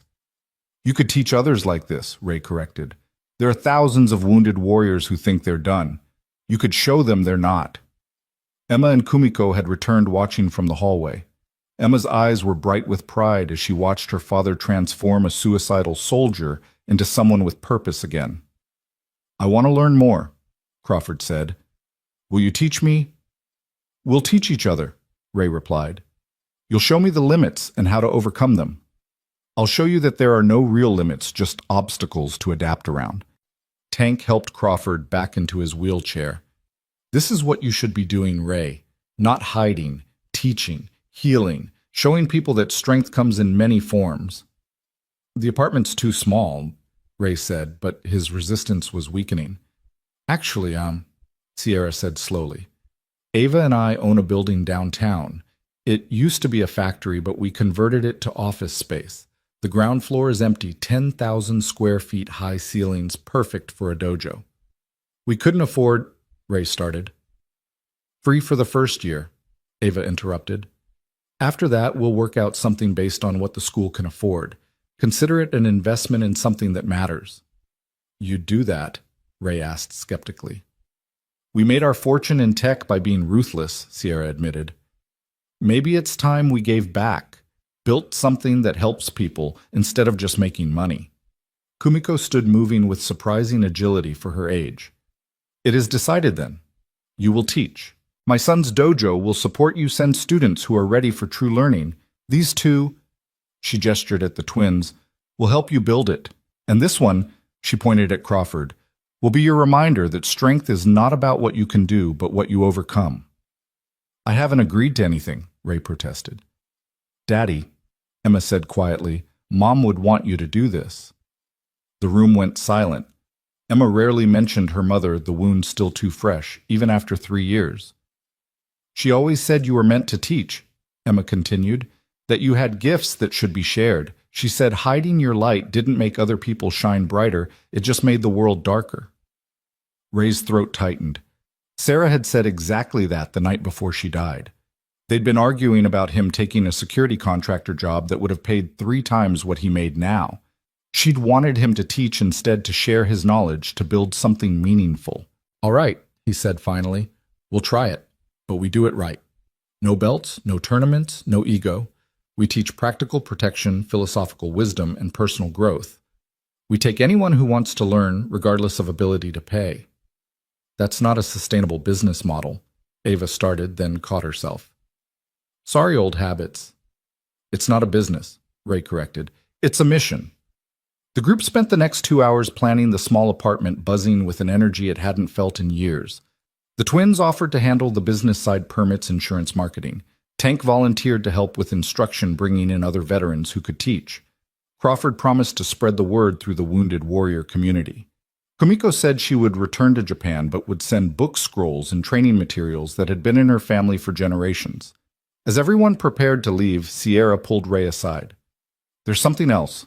The MMA fighter from tonight, his name is Brad Kowalski. He's got a reputation for holding grudges. He'll be back. I know, Ray said simply. Doesn't that worry you? Ray looked at Emma, who was showing Crawford her math homework, explaining how her dad made everything into a lesson. What worries me is raising a daughter who thinks violence is the answer. Kowalski is just noise. He's dangerous noise, Sierra insisted. He's got a crew connections to some rough people. I've faced worse, Ray said, not boasting, just stating fact. After everyone left, Ray and Emma cleaned up together, washing dishes in comfortable silence. Finally, Emma asked, Are we going to be okay, Daddy, with all these changes? Ray dried his hands and knelt beside his daughter. Change is just life refusing to stand still. We'll adapt, overcome, and grow stronger. That's what we do. Like the Marines? Like the Walkers, Ray corrected. Your mom adapted to being a military wife. I adapted to being a civilian. You adapted to losing her. We're survivors, Emma. But more than that, we're thrivers. Emma hugged him tightly. I love you, Daddy. Love you too, baby girl. As Ray tucked Emma into bed, she asked one more question. Do you think Mom can see us? See what you're doing? Ray smoothed her hair gently. I think she knows. And I think she's proud of both of us. After Emma fell asleep, Ray returned to the living room and pulled out a box he hadn't opened in years. Inside were his medals, his unit patches, and a journal he'd kept during his deployments. He opened it to a random page, his own handwriting from a decade ago jumping out at him. The hardest part isn't the fighting. It's coming home and trying to find purpose in a world that doesn't understand what you've seen, what you've done, what you've become. How do you translate warrior into civilian? How do you explain that your greatest skill is violence, but your deepest desire is peace? Ray closed the journal and looked out the window at the Seattle skyline. Tomorrow he would start building something new. Not a traditional dojo, not a business, but a place where warriors could learn to be peaceful, where the peaceful could learn to be strong, where everyone could discover that true power came from service, not domination. His phone buzzed with a text from General Morrison. Offer stands. Military could use someone teaching adaptive combat to wounded warriors. Think about it. Then another from Master Chen. My mother called. She's never been wrong about someone. The dojo is yours to use whenever you need. And finally one from Sierra, and Ava sent jointly, thank you for showing us what we could be instead of what we were. See you tomorrow, Sensei. Ray smiled at that last one. Sensei, teacher. He'd been many things, Marine husband, widower, janitor. But maybe teacher was what he was meant to be all along. The rain had stopped and moonlight filtered through the clouds, illuminating the small apartment. It wasn't much, but it was home. And tomorrow it would be the launching point for something larger, something that could change lives, save souls, and show the world that strength wasn't about being unbeatable. It was about getting beaten and choosing to stand anyway. It was about facing overwhelming odds and refusing to quit. It was about protecting those who couldn't protect themselves, even when the cost was everything. Ray moved to his makeshift bed on the couch, but sleep wouldn't come. His mind was already working through lesson plans, adaptation techniques, ways to reach not just the physically wounded, but the spiritually broken. He thought about Crawford, about the light that had returned to his eyes when he realized he could still be a warrior. That was the real victory, not defeating opponents, but resurrecting hope. Around 2 a.m., his phone rang. The number was blocked, which immediately put Ray on alert. Yeah? Is this Ray Walker? The voice was young, scared. Who's asking? My name is Tyler. I was with Brad tonight at the dojo. He's planning something bad. Ray sat up fully alert. What kind of something? He's humiliated, angry. He's talking about coming after you where it hurts. Your daughter. I heard him say. The line went dead. Ray was moving before his conscious mind caught up, checking Emma's room, securing the windows, running through threat assessments with the efficiency of someone who'd done it countless times in much more dangerous places. Emma slept peacefully, unaware of the potential danger. Ray stood in her doorway, watching her breathe, and made a decision. Running would teach her fear. Hiding would teach her shame. But facing threats head-on, with wisdom and preparation, that would teach her courage. He sent a text to Tank, possible threat to Emma, need backup for school tomorrow. The response was immediate. On it, nobody touches our family. Then to the twins, change of plans, need to accelerate the dojo timeline. Can the space be ready in a week? Sierra responded, we'll make it happen. What's wrong? Nothing I can't handle, but I want a secure place to teach with controlled access. Understood. We'll have contractors there at dawn.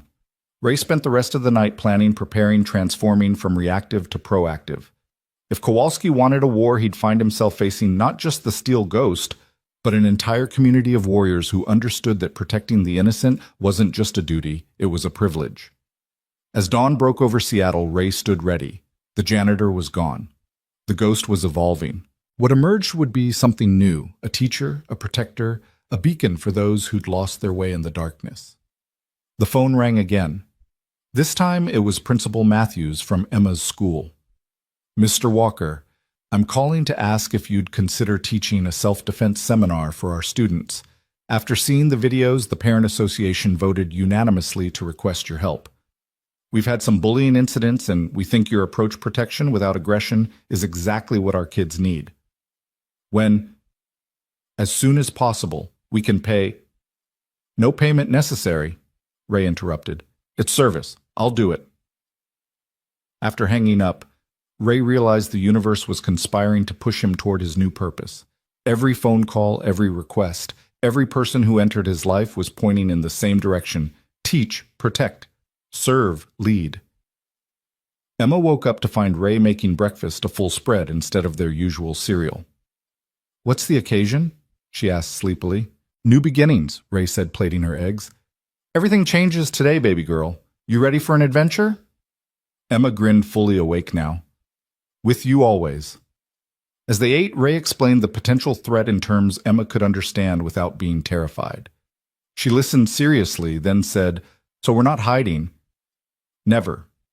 We face our problems with wisdom and courage." "Like Marines, Pipa." "Like walkers," Ray said again, reinforcing their family identity. "We don't start fights, but we don't run from them either." A knock at the door interrupted breakfast. Ray approached carefully, but it was just Crawford out of his wheelchair and supporting himself on crutches. "You stood," Ray said, surprised. "Not for long, and it hurts like hell," Crawford admitted. "But the doctors were wrong. Working my core like you showed me, it activated something. I might not walk normally again, but I won't be wheelchair-bound forever." "That's incredible," Emma said, eyes wide. Crawford looked at Ray with tears in his eyes. "You gave me hope when I had none. Let me return the favor. I've got 20 wounded warriors ready to train, ready to learn, ready to teach others. We want to be part of whatever you're building." Ray felt something shift inside him, a wall finally crumbling completely. This wasn't just about him anymore, wasn't about hiding or staying safe. It was about community, about purpose, about showing the world that strength came in infinite forms. "Welcome to the team, Tia," Ray said, extending his hand. Crawford shook it firmly. "What do we call this new dojo?" Ray thought for a moment, then looked at Emma. "What do you think, baby girl?" Emma considered seriously, then smiled. "Phoenix Way, because it's about rising from ashes, becoming something new and better." "Phoenix Way it is," Ray agreed. As they prepared to leave for school, Ray's phone buzzed with notifications. The videos had gone beyond viral, they were becoming a movement. Real strength was trending. People were sharing stories of standing up to bullies without violence, of protecting others, of choosing service over selfishness. But among the positive messages was one that made Ray's blood chill, a photo of Emma's school sent from an unknown number with the caption, "See you soon." Ray's expression didn't change, but Emma noticed his tension. "Daddy?" "It's fine," he said calmly. "Just someone trying to scare us, but we don't scare, do we?" "Never," Emma said firmly, though her hand found his and held tight. As they walked to school, Ray noticed Tank's truck parked strategically near the entrance. 2 other vehicles with veterans he recognized were positioned at other corners. The message was clear: Emma Walker was protected. Principal Matthews met them at the entrance. "Mr. Walker, I heard about the situation. We've increased security and the police are aware." "Thank you," Ray said, then knelt beside Emma. "Remember what I taught you. Awareness, avoidance, action," Emma recited. "See danger, avoid if possible, act if necessary." "That's my girl. Tank will pick you up today, okay?" Emma nodded and headed into school with her head high, refusing to show fear. Ray watched her go, proud and terrified in equal measure. "She's tough," Matthews observed. "She's had to be," Ray replied, "but I want her to be tough by choice, not necessity." "That's why what you're doing matters," Matthews said. "Teaching kids and adults that strength is about more than fighting. When can you start the seminars?" "Tomorrow," Ray decided. "After what's happening sooner is better than later."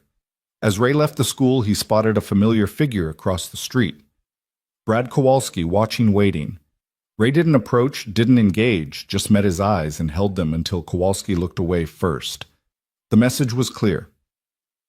"I see you. I'm ready. Make your move." But Kowalski didn't move, not yet. He was waiting for something, planning something. Ray could feel it in the air like electricity before a storm. Ray's phone rang. It was Jennifer Martinez from Channel 7. "Mr. Walker, I know you declined an interview, but something's happened you should know about. Brad Kowalski just did a live stream claiming you're a fraud, that the videos were staged. He's challenging you to a public fight. Winner takes all." "Takes all what?" "He says if he wins, you admit you're a fake and disappear. If you win, he'll donate $100,000 to wounded warrior charities." Ray was silent for a moment, processing. It was a trap, obviously, but also an opportunity. "When and where?" "You're not seriously considering when and where," Ray repeated. "He says tomorrow night at the Seattle Center Arena. He's already selling tickets, turning it into an event." Ray hung up and immediately called his newly formed team. Within an hour, they had a plan. This wouldn't be just a fight, it would be a demonstration of everything Phoenix Way stood for. "We turn his challenge into our platform," Sierra suggested during their strategy session. Show the difference between violence for ego and skill for service. I'll fight, Ray said, but on our terms. The Seattle Center Arena hummed with an energy that made Ray's skin crawl.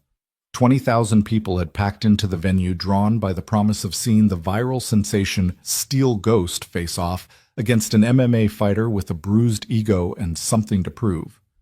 The event had exploded across social media in less than 24 hours, with Kowalski's team turning it into a spectacle that felt more like a gladiator match than a martial arts demonstration.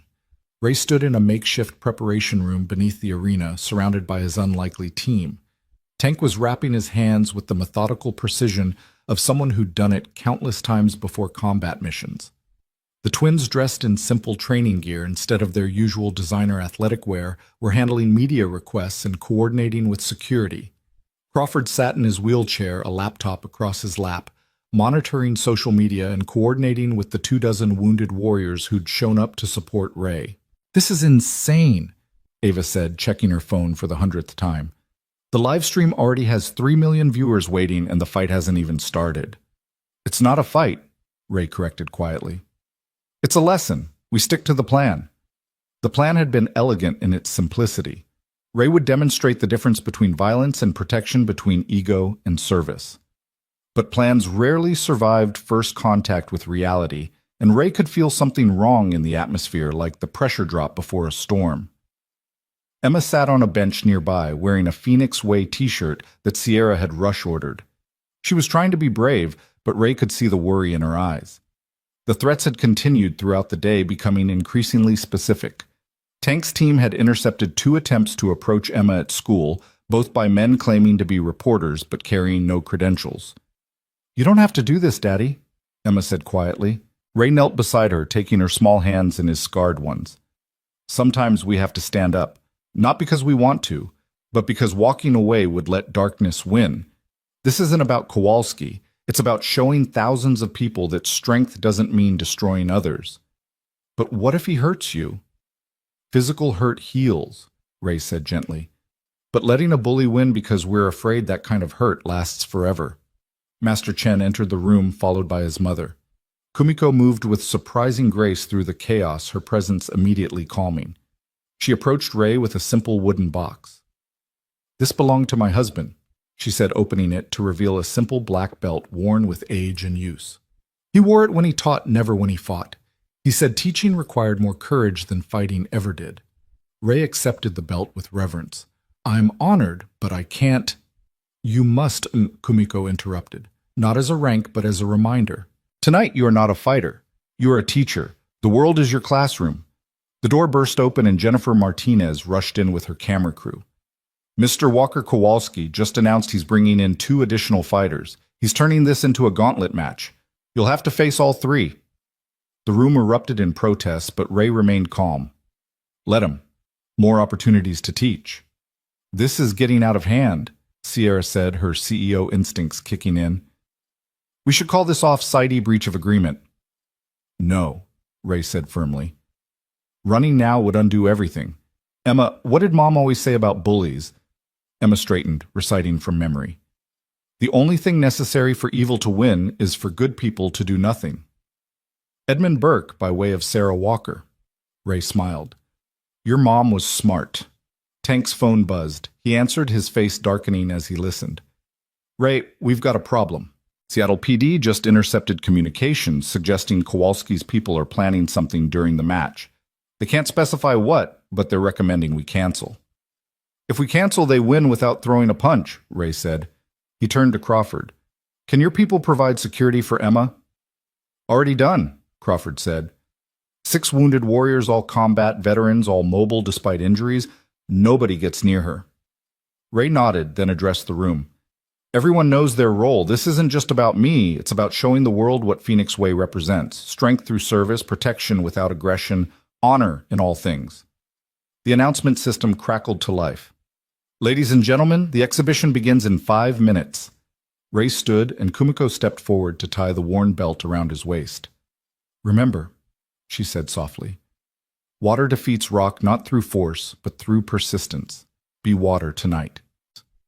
The walk to the arena floor felt both endless and too short. The roar of the crowd was deafening, a mix of excitement and bloodlust that reminded Ray uncomfortably of ancient Rome. The cage stood in the center, a modern coliseum where violence was packaged as entertainment. Kowalski was already there, flanked by two other fighters Ray recognized from the local MMA circuit. They were putting on a show shadowboxing and playing to the crowd. Kowalski had a microphone working the audience like a carnival barker. "There he is, folks. The janitor who thinks he's a warrior, the fake ghost who's about to be exposed." Ray entered the cage without fanfare, without posturing. He simply walked to the center and stood still, letting the chaos wash over him without touching him. The crowd gradually quieted, unsettled by his calm. 3 against 1. Ray said, his voice somehow carrying despite speaking at normal volume. "Those odds seem about right for what you need to feel brave." The crowd oohed at the burn, but Ray wasn't playing to them. He was focused on the thousands of young people watching online, the bullied kids, the wounded warriors, the people who needed to see that strength wasn't about domination. "Here's how this works," Kowalski snarled. "You face each of us for 1 round. If you're still standing after 3 rounds, you win. When you lose, you admit you're a fraud and disappear forever. And when I win," Ray said calmly, "you donate the 100,000 to wounded warriors and attend Phoenix Way for 6 months to learn what real strength means." "Deal." Kowalski laughed. "Ring the bell." The first fighter, a stocky wrestler named Diego, charged immediately. Ray moved like smoke, never where Diego expected, never using more energy than necessary. Every time Diego lunged, Ray redirected him into the cage walls. Every takedown attempt ended with Diego on the mat, while Ray remained standing. "Fight back!" Diego roared in frustration. "I am fighting," Ray replied. "I'm fighting your ego, your anger, your need to hurt, and I'm winning without throwing a single strike." The crowd began to murmur. This wasn't what they'd expected. Where was the violence, the blood, the spectacle? Diego, exhausted and humiliated, threw a wild haymaker. Ray caught his arm, used a simple Aikido redirect, and guided Diego to the mat with surprising gentleness. Then he helped him up. "You're strong," Ray told him loud enough for everyone to hear. "But strength without control is just chaos. Want to learn control?" Diego, breathing hard, looked confused. The round ended before he could answer. The second fighter, a kickboxer named Marcus, had been watching carefully. He came in measured, technical, trying to solve the puzzle of Ray's movement. But Ray shifted styles seamlessly from Aikido to Wing Chun to Krav Maga to systems Marcus had never seen. "What are you?" Marcus asked after his 5th failed combination. "I'm a teacher," Ray replied. "And this is your lesson. Fighting systems are just languages. When you speak them all, you realize they're all saying the same thing: protect, preserve, survive." Marcus actually smiled. "Show me." For the rest of the round, Ray did exactly that. He demonstrated how Marcus's kicks could be more efficient, how his stance was wasting energy, how small adjustments could make him twice as effective. The crowd watched in growing amazement as the fight transformed into an impromptu seminar. When the round ended, Marcus bowed to Ray. "Thank you, Sensei." Kowalski was furious. "This isn't what we agreed to. You're supposed to fight." "I am fighting," Ray said loud enough for everyone to hear. "I'm fighting ignorance. I'm fighting the idea that violence is strength. I'm fighting the culture that says hurting others makes you powerful." The crowd was fully engaged now, many recording on their phones. The online viewership had swelled to 10 million and climbing. Comments were pouring in supporting Ray's approach, calling for Kowalski to stand down. But Kowalski was beyond reason. He entered the cage for the 3rd round with brass knuckles barely concealed in his gloves, a violation that the corrupt referee deliberately ignored. "I'm going to destroy you," Kowalski hissed. Ray's expression didn't change. "You're going to try." Kowalski came in fast and vicious, the brass knuckles making every punch potentially lethal. Ray's entire demeanor shifted. This wasn't sport anymore, this was combat. The ghost emerged fully for the first time since Afghanistan. Ray didn't just evade now, he controlled. Every one of Kowalski's attacks was turned against him. A punch meant to break Ray's jaw ended with Kowalski's fist hitting the cage post. A kick aimed at Ray's kidney resulted in Kowalski's leg being swept and controlled. You brought weapons to a teaching moment, Ray said, his voice carrying that battlefield calm that had terrified enemies in 3 different countries. That changes things. In one fluid motion, Ray disarmed Kowalski of the brass knuckles holding them up for everyone to see. The crowd gasped, then began booing Kowalski's obvious cheating. This is what fear looks like, Ray announced. So afraid of losing that you cheat so weak that you need weapons against an unarmed opponent. Kowalski enraged and exposed abandoned all technique. He charged with pure rage, exactly what Ray had been waiting for. Ray stepped aside at the last moment, used Kowalski's momentum against him, and applied a textbook rear naked choke. Not to hurt, not to humiliate, but to control. Yield, Ray said quietly in Kowalski's ear. Yield and learn, or pass out and learn nothing.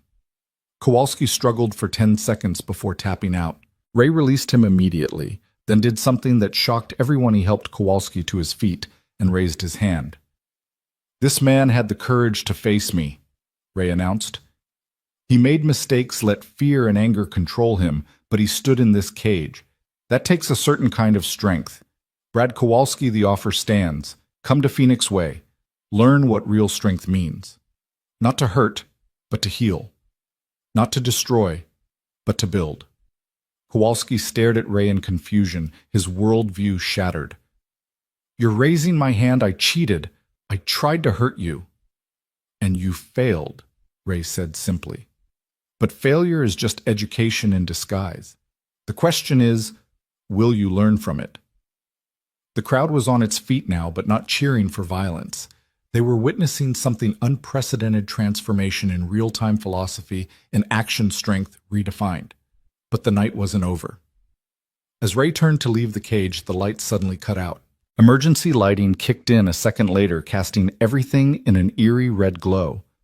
In the chaos, Ray heard Emma scream.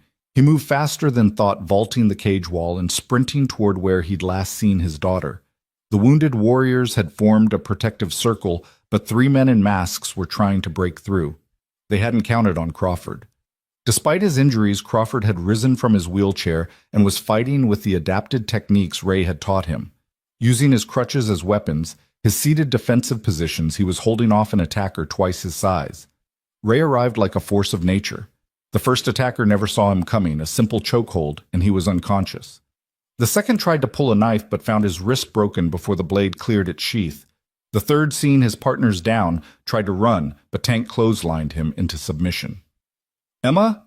Ray called out. I'm okay, Daddy. Emma emerged from behind Crawford, shaken but unharmed. Crawford protected me. He was amazing. Crawford was back in his wheelchair, breathing hard but grinning. Adaptive combat work, Sensei. You were right. We're not limited, just different. The lights came back on to reveal the arena in chaos. Police were arresting the attackers and several of Kowalski's crew who'd been involved in the plan. Kowalski himself stood in the cage looking horrified at what his vendetta had nearly caused. Jennifer Martinez appeared with her camera crew. Mr. Walker, can you comment on what just happened? Ray pulled Emma close, his arm protective around her shoulders. What happened is that strength showed itself in many forms tonight. Crawford's courage, despite his injuries. The veterans who protected my daughter. Even Mr. Kowalski's horror at what his anger nearly caused. This is what Phoenix Way is about, recognizing that we're all capable of both darkness and light. The choice is which one we feed. Are you pressing charges? Martinez asked. Ray looked at Kowalski, who was walking toward them. The MMA fighter looked broken, his swagger completely gone. I'm sorry, Kowalski said, his voice thick with emotion. I never meant. I didn't know they would. Your daughter. He dropped to his knees. I'm so sorry. Emma surprised everyone by walking over to Kowalski. My daddy says sorry doesn't fix things, but it starts fixing things. Do you want to start? Kowalski looked up at the 8-year-old girl he'd inadvertently put in danger, tears streaming down his face. Yes, God, yes, I want to start. Ray helped Kowalski to his feet. 6 months at Phoenix Way. Not as punishment, but as transformation. You've got strength, Brad. Learn to use it for something better than ego. I'll be there, Kowalski promised. Every day. The crowd was witnessing something they'd never expected: redemption in real-time forgiveness in action. The online viewership had reached 50 million, with comments pouring in from around the world. The Phoenix Way was trending globally. General Morrison appeared through the crowd in full dress uniform. Outstanding Demonstration Staff Sergeant. The Pentagon is officially interested in funding Phoenix Way as a national program for wounded warriors and at-risk youth. It's not about the money, General, Ray said. No, Morrison agreed. It's about the mission, and your mission just got a lot bigger. Over the next hour, the arena transformed from a venue for violence into something else entirely. The twins had set up tablets for people to sign up for Phoenix Way classes. Crawford was demonstrating adaptive techniques to a group of disabled veterans. Master Chen and his mother were teaching breathing exercises to children who'd been frightened by the blackout. And in the center of it all, Ray stood with Emma, watching their accidental movement take shape. Phoenix Way wasn't just a dojo anymore. It was becoming a philosophy, a community, a revolution in how people thought about strength. Daddy, Emma said quietly, I'm proud of you. Why's that, baby girl? Because you didn't hurt anyone even when they tried to hurt us. You showed them a better way. That's what heroes do, right? They don't just beat bad guys, they turn bad guys into good guys. Ray hugged his daughter tightly. You're wise beyond your years, Emma Walker. I learned from the best, she said simply. As the crowd began to disperse, people approached Ray one by one. A mother with a bullied son wanting to learn confidence without aggression. A police officer interested in de-escalation techniques. A teenage girl who'd been assaulted and wanted to feel safe again. Each story, each request, each desperate need for what Ray could teach. Sierra approached with a tablet. Ray, we've had 10,000 sign-ups in the last hour. The building we offered won't be big enough. Then we'll need multiple locations, Ray said. This isn't just about Seattle anymore. Ava nodded. We've already had inquiries from Portland, San Francisco, Los Angeles. Veterans groups, women's shelters, schools, everyone wants Phoenix Way. Ray looked at his team: Tank, the Warriors, the twins, Crawford, Master Chen, and his mother. 6 months ago, he'd been an invisible janitor trying to disappear. Now he was at the center of something that could change lives across the country, maybe the world. We'll need more teachers, Ray said. Already on it, Crawford said. I've got 50 wounded warriors ready to train as instructors. They want to be part of this. Kowalski approached hesitantly. I know I have no right to ask, but could I help? I mean, after I learn what you have to teach. I've got connections in the MMA world. Fighters who are tired of just hurting people, who want their skills to mean something more. Ray studied the man who'd been his enemy just hours before. Everyone gets a second chance at Phoenix Way. That's the rule. You show up, you work, you transform. Think you can handle that? I'll handle whatever you throw at me, Kowalski said firmly. I owe you that. I owe your daughter that. Emma tugged on Ray's shirt. Tell him about the promise. What promise? Ray asked. The Phoenix promise. I made it up while Crawford was protecting me. Want to hear it? Ray smiled. Let's hear it. Emma stood straight, her young voice carrying surprising authority. I promised to be strong but not mean, to protect but not hurt, to stand up but not stand on others, to rise from my ashes every day better than before.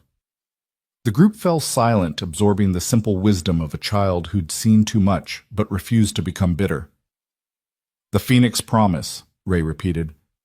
I think we've found our motto. As they prepared to leave the arena, Ray noticed someone in the shadows, the young man Tyler, who'd called to warn him about Kowalski's plans. Ray approached him carefully. Thank you, Ray said simply. You showed courage calling me. Tyler looked terrified. Kowalski will kill me if he finds out. No, Kowalski said, appearing beside them. I won't. You did the right thing, Tyler. You showed more courage than I did. He turned to Ray. Tyler's my cousin. He's a good kid who got mixed up with my crowd. Could he... Phoenix Way is open to everyone, Ray said. especially those brave enough to do the right thing when it costs them everything. The arena was nearly empty now, just cleaning crews and the last stragglers. Ray stood in the cage one final time, looking at the space where violence had been transformed into teaching, where enemies had become students, where his carefully hidden life had exploded into public purpose. Tank appeared beside him. "You know, there's no going back now, right? The steel ghost is out of the shadows for good." "The ghost is dead," Ray corrected. "What came out tonight was something else, something Sarah would have wanted: a teacher, a protector, a builder of better ways." "So what do we call you now?" Tank asked. Ray thought for a moment, then smiled. "Just Ray. Ray Walker, janitor turned teacher, father, survivor, and apparently the founder of something that's about to get much bigger than any of us expected." They left the arena together, Ray, Emma, and their unlikely family of warriors, twins, masters, and former enemies. The Seattle night was clear for once, stars visible between the buildings. Emma pointed at them excitedly. "Look, Daddy, Phoenix constellation." Ray looked where she pointed, not having the heart to tell her there was no Phoenix constellation. But then again, maybe there should be. Maybe they were creating one star by star, student by student, transformation by transformation. As they walked toward their cars, Ray's phone buzzed with a message from an unknown number. But this time, instead of threats, it was a photo, a young boy in a wheelchair wearing a homemade Phoenix Way shirt, mimicking the adaptive combat poses he'd seen Crawford demonstrate on the live stream. The caption read, "Thank you for showing my son he can still be strong." Ray showed the photo to Emma, who smiled brightly. "We're helping people, Daddy." "We are," Ray agreed, "one lesson at a time." The parking lot was full of people who'd stayed to talk, to connect, to share their stories. Veterans comparing injuries and adaptations, parents discussing how to teach their children strength without aggression, former bullies confronting their past behavior. It was messy and chaotic and beautiful humanity at its most raw and real. Crawford rolled up beside them. "Ray, I need to tell you something. Tonight when those men came for Emma, I didn't think. I just acted. For the first time since my injury, I wasn't disabled. I was able. Able to protect, able to serve, able to matter. You gave me that." "You gave yourself that," Ray corrected. "I just showed you it was possible." "That's what teachers do," Crawford said. "They show us what's possible. And tonight you showed the whole world." As they finally made it to Ray's old truck, Emma climbed into her seat and immediately fell asleep, exhausted from the night's events. Ray stood for a moment looking at his daughter, thinking about the journey that had brought them here. 3 years ago, he'd lost Sarah and thought his life was over. He'd hidden in janitor's uniforms and night shifts trying to disappear. But life, it seemed, had other plans.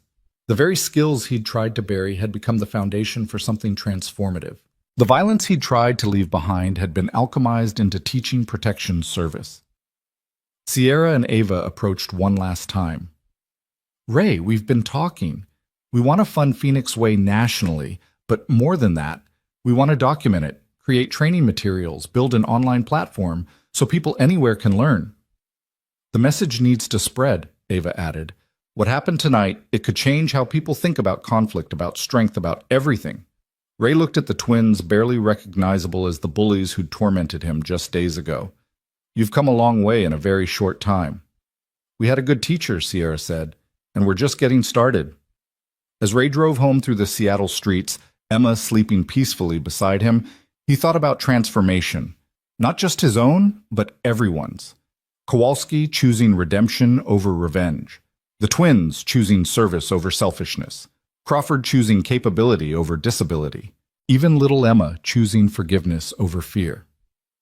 Iu Fan Sao Edit. The warehouse space that would become Phoenix Way's first official location was a testament to transformation itself. 6 weeks had passed since the arena incident, and the 10,000 square feet of former industrial space had been converted into something unprecedented, part dojo, part community center, part sanctuary for those seeking to rebuild themselves. Ray stood in the center of the main training floor at 5 a.m., the early morning light filtering through windows that had been grimy and broken just weeks before, but now gleamed with purpose. Emma sat on a mat nearby, practicing the meditation breathing Ray had taught her. She'd insisted on coming early, wanting to help prepare for what they both knew would be a pivotal day. Today marked the official opening, but more importantly, it was the day Ray would face his past in a way he'd never expected. The door opened quietly, and Ray didn't need to turn to know who it was. After years of operating in hostile territory, he could identify people by their footsteps, their breathing, their presence. This particular presence carried memories of blood and sand, of missions that succeeded and ones that haunted. "Never thought I'd see the ghost teaching kids how to fall safely," said a gravelly voice that transported Ray instantly back to Kandahar. Ray turned slowly to face Master Sergeant Jim Rodriguez, his former squad leader, the man who'd saved his life more times than either of them could count.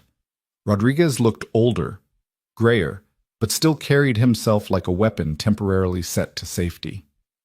"Jim," Ray said simply, "you came. Got your message. Figured if Ray Walker was finally ready to stop hiding, least I could do was show up." Rodriguez surveyed the space with a tactical eye. "This is what you're doing with your retirement, teaching civilians to play warrior." Emma stood up, her small frame straight with indignation.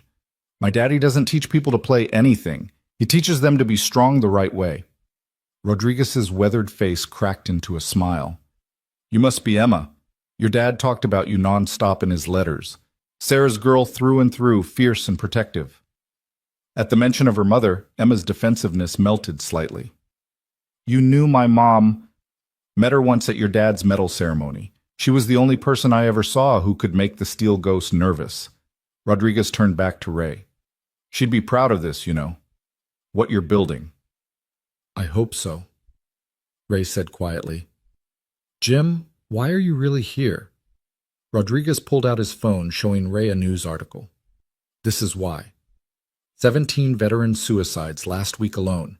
Kids coming back from Syria, Afghanistan, places that don't even make the news. They're broken, Ray, and the system isn't fixing them. But then I see these videos of you teaching that paralyzed kid to fight from a wheelchair, showing those rich girls that strength isn't about domination. Maybe you found something the VA hasn't." "I'm just teaching what we always knew," Ray said, "that warriors aren't defined by their ability to destroy, but by what they choose to protect." The door opened again, admitting the unlikely collection that had become Ray's core team. The twins arrived first, carrying boxes of equipment they'd purchased with their own funds. Behind them came Crawford, walking now, with just a cane, his progress remarkable. Tank followed with a group of veterans, all bearing the invisible wounds that Ray recognized too well. Master Chen and his mother arrived with several students from the original dojo. Even Kowalski was there, having shown up every single day, as promised, his transformation from bully to student genuine and profound.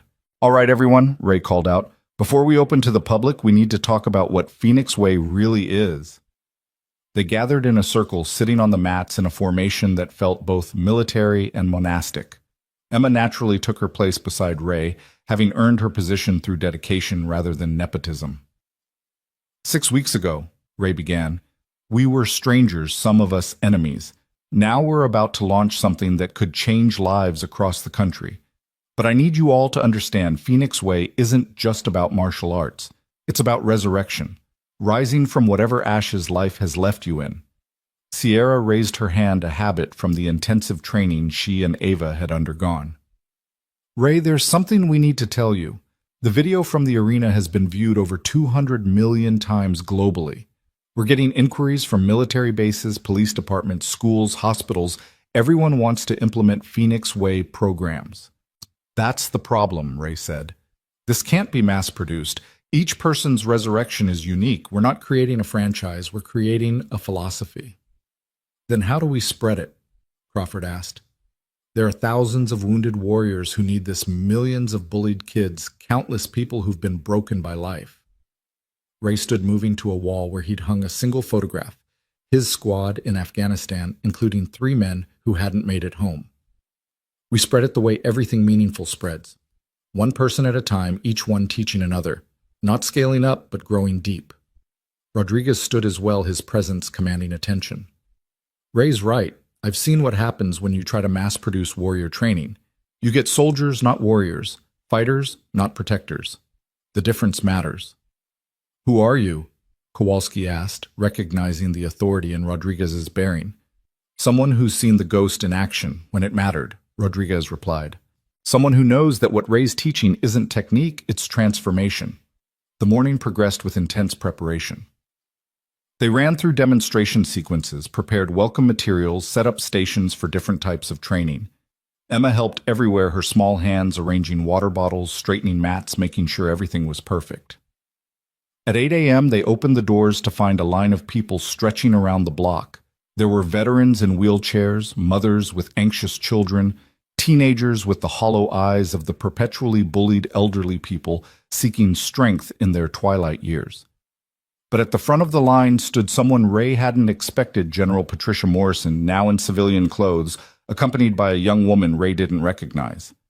"General," Ray said, surprised. "Just Patricia now, Ray. I retired last month." She gestured to the young woman beside her. "This is my daughter Ashley.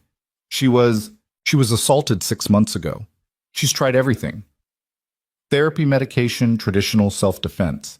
Nothing has helped her feel safe again." Ashley was perhaps 25, with the kind of defensive posture Ray recognized in trauma survivors. She flinched when people moved too quickly, kept her back to walls, monitored exits constantly. "Ma'am," Ray said gently to Ashley, "Phoenix Way isn't about making you feel safe through violence. It's about reclaiming your power through choice. Would you like to join our first class?"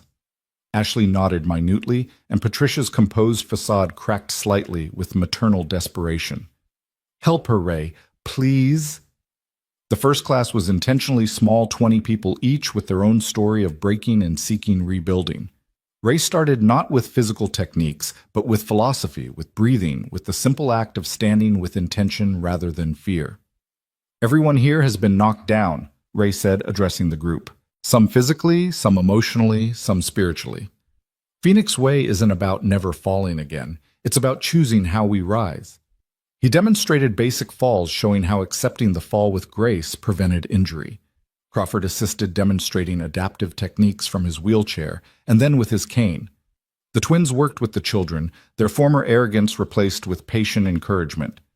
Even Kowalski, the former bully, knelt beside a trembling teenager sharing his own journey from aggressor to protector.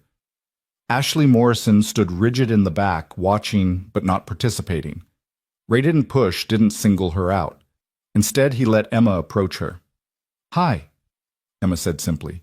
"I'm Emma. Want to be my partner?" "I don't think I can," Ashley whispered. "That's okay," Emma said. "We can just breathe together. My daddy says breathing is the first victory." Ray watched his daughter lead a general's daughter through basic breathing exercises. Emma's natural empathy, bridging the gap that no amount of adult intervention could have crossed. This was what Phoenix Way was really about. Not him teaching, but creating space for everyone to teach each other. Rodriguez worked with the veterans, his credibility immediate and unquestionable. "The ghost saved my life in Kandahar," he told them. "Not by killing the enemy, but by choosing when not to kill. By showing me that warrior doesn't mean killer, it means protector."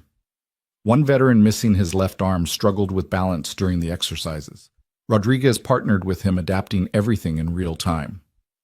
"Your limitation is your advantage," Rodriguez explained. "Enemy expects 2 arms. You've got 1 in surprise. Let me show you." The morning progressed with small victories.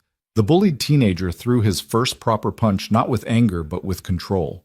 The elderly woman discovered she could redirect an attacker's force despite her arthritis. Crawford demonstrated a ground defense that had the entire class mesmerized, proof that paralysis didn't mean powerlessness. During a water break, Ray noticed someone watching from the doorway, a man in an expensive suit who looked completely out of place. Ray approached carefully, recognizing the type corporate power used to buying whatever he wanted. "Can I help you?" "Nathan Cross," the man said, extending a manicured hand. "I represent a consortium of investors interested in Phoenix Way.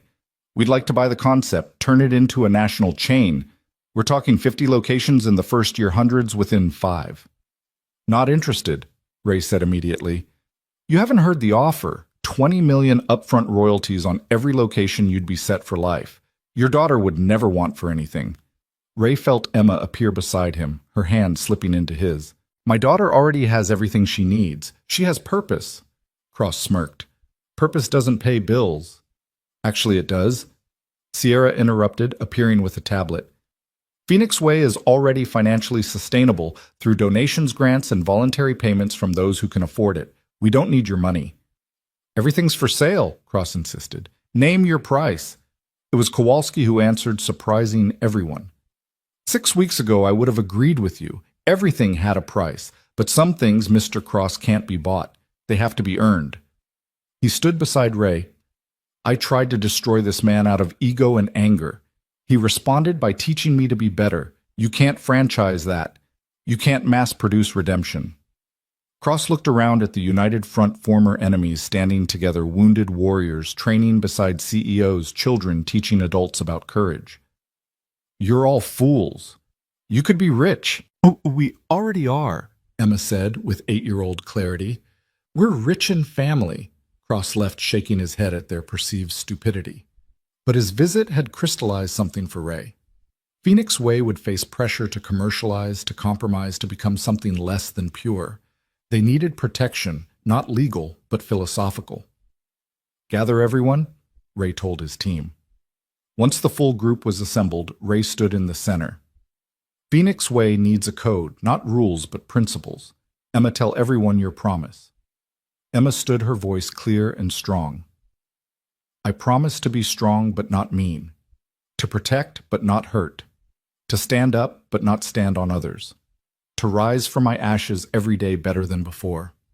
That's our foundation, Ray said, but we need more. Each of you has learned something here. Share it. Crawford spoke first. Limitation is just unopened opportunity. The twins said together, strength serves others, not self. Kowalski added, yesterday's enemy can be tomorrow's teacher. Rodriguez contributed, warriors plant trees they'll never sit under. One by one, each person added a principle, creating a living philosophy that belonged to all of them. Master Chen's mother, Kumiko, wrote each one in beautiful calligraphy, creating a scroll that would hang in every Phoenix Way location. The afternoon brought unexpected challenges. A group of MMA fighters arrived not to challenge, but to learn. Word had spread through the fighting community that something different was happening here, something that gave their skills meaning beyond competition. We're tired of hurting people for entertainment, their leader explained. We want our abilities to matter. Ray paired them with the veterans, creating an exchange combat experience for athletic skill wisdom, for strength, purpose for power. The synthesis was remarkable, each group teaching the other. Ashley Morrison finally participated, partnering with Emma for basic defensive positions. When a loud noise made her flinch, Emma simply held her hand. It's okay to be scared, Emma said. Daddy says courage isn't not being scared. It's being scared and doing the right thing anyway. Your daughter is remarkable, Patricia told Ray, watching the interaction. She's had to be, Ray replied. But every child is remarkable when given the chance to rise. The day wore on with continuous classes, each one building on the last. The space filled with the sound of controlled movement, encouraging words, small victories celebrated like major achievements. This wasn't a traditional dojo with its hierarchies and belt systems. This was something new, a community of resurrection. As evening approached, an unexpected group arrived, the families of Ray's fallen squad members. He hadn't seen them since the memorial services had avoided them out of guilt for surviving when their loved ones hadn't. Maria Sanchez, whose husband Tony had died saving Ray's life, approached first. We heard what you're doing. Tony would be so proud. Ray's composure cracked. Maria, I'm so sorry. If I had been faster. Stop, she said firmly. Tony made his choice. He chose to protect his brother. Now you're protecting others. That's how we honor him, not by dying with him, but by living for him. The other families echoed her sentiment. They'd brought photographs of the fallen to add to Ray's wall, not a memorial to the dead, but a reminder of why the living must continue to serve. Rodriguez pulled Ray aside. You've done something I didn't think was possible. You've turned your trauma into teaching, your guilt into guidance. The ghost is truly dead. What you are now is something better. What's that? Hope, Rodriguez said simply. For every broken warrior, every bullied kid, every person who thinks they can't rise again, you're proof that they can. The day's final class was special, a combination of everyone who'd trained that day, nearly 100 people of all ages, abilities, and backgrounds. Ray stood before them, Emma at his side, his unlikely family of teachers surrounding him. "Phoenix Way isn't mine," he said. "It belongs to all of us. Every person who chooses to rise, who refuses to let their breaking be their ending, who transforms their pain into purpose, you are Phoenix Way." He began leading them through a synchronized form adapted so everyone could participate. The wheelchair-bound veterans rolled in pattern with the walking students. Children moved in harmony with grandparents. Former enemies breathed in unison. Watching from the doorway, Jennifer Martinez and her camera crew captured the moment. She'd been documenting Phoenix Way's development, creating a record not for sensationalism, but for inspiration. "This is unprecedented," she whispered to her cameraman. "It's not just martial arts, it's a movement." As the class ended, people didn't immediately leave. They lingered talking, sharing stories, making connections. The teenager who'd been bullied was exchanging phone numbers with Crawford, planning to train together. Ashley Morrison was signing up for daily classes, her mother watching with tears of relief. Sierra approached Ray with a proposal. "We've been contacted by the Department of Defense. They want to implement Phoenix Way at Walter Reed, working with wounded warriors." General Morrison pulled strings before she retired.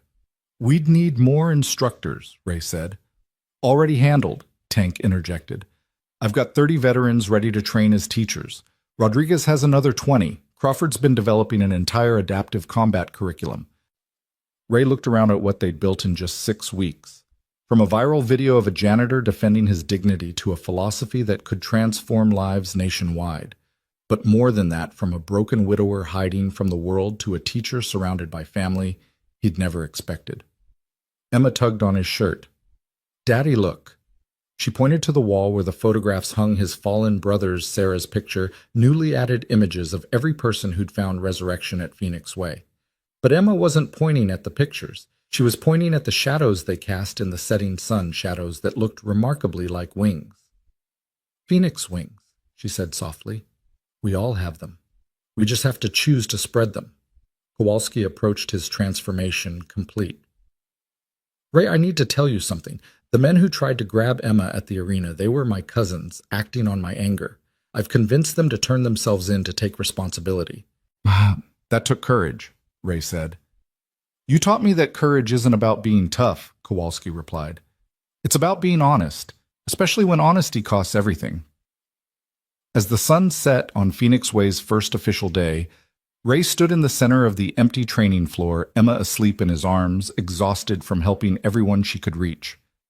The space that had been a warehouse was now something sacred, a place where the broken came to rebuild, where enemies became allies, where strength was redefined daily. Rodriguez stood beside him.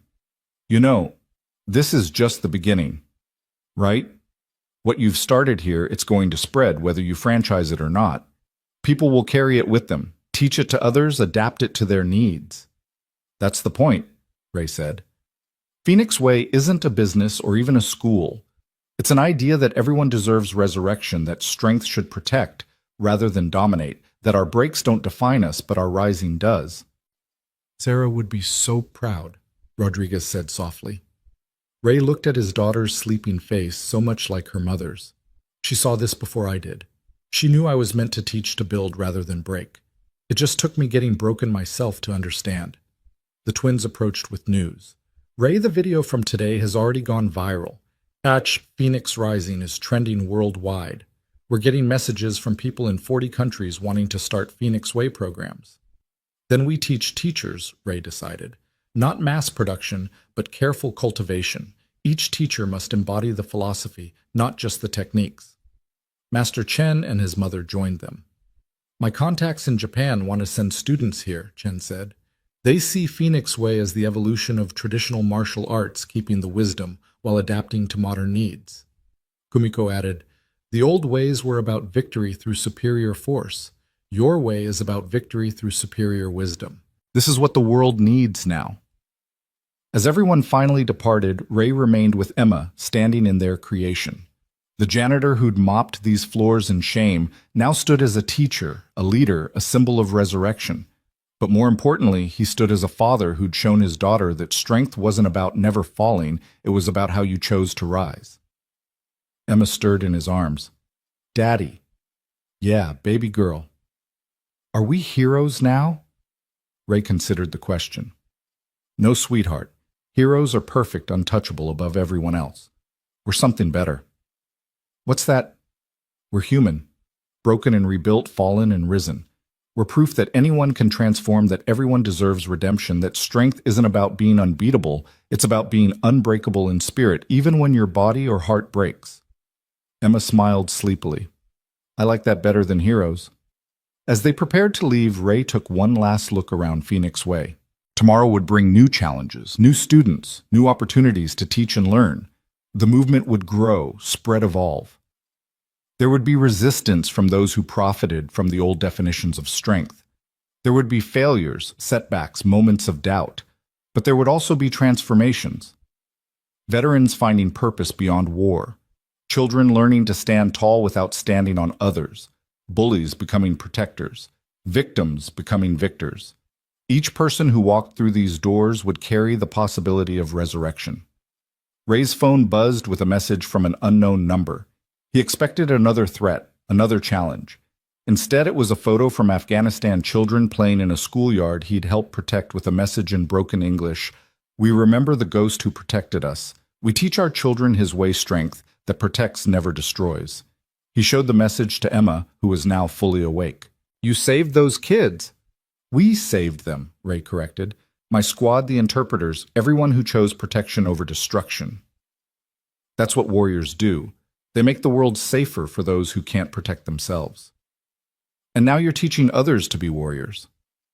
I'm teaching them to be something better than warriors, Ray said. I'm teaching them to be protectors, healers, builders. Warriors are sometimes necessary, but protectors are always needed. They walked out into the Seattle night, the city lights twinkling like ground-level stars. Behind them, Phoenix Way stood ready for tomorrow's resurrections. The building itself had been transformed from a place of industry to a place of renewal, its very walls infused with the stories of those who'd already begun their rising. Daddy, Emma said as they reached their truck, I want to teach too, not fighting, but the breathing, the falling, the rising, the things that help people feel safe. You already are teaching, Ray told her. Every time you show kindness to someone who's struggling, every time you demonstrate courage despite fear, every time you choose forgiveness over anger, you're teaching the most important parts of Phoenix Way. As they drove home through the Seattle streets, Ray reflected on the journey. From the moment the Hale twins had mocked him in the dojo to this night, when those same twins were helping build something transformative, it had been just over 6 weeks. 6 weeks to go from hidden to exposed, from janitor to teacher, from alone to surrounded by chosen family. But really, the journey had been 3 years in the making from the moment Sarah died, and he'd chosen to hide rather than heal. Phoenix Way wasn't just teaching others to rise from ashes, it was his own resurrection, his own choice to transform grief into growth, loss into leadership, breaking into building. The apartment building looked the same from the outside, but Ray knew everything had changed. They were no longer hiding here, surviving here. They were living here temporarily, while building something that would outlast them both. Tomorrow's going to be even bigger, isn't it? Emma asked as they climbed the stairs. Probably, Ray admitted. Are you ready for that? Emma considered the question with the seriousness it deserved. I think so. As long as we're together, as long as we remember Mom, as long as we keep helping people, I'm ready for anything.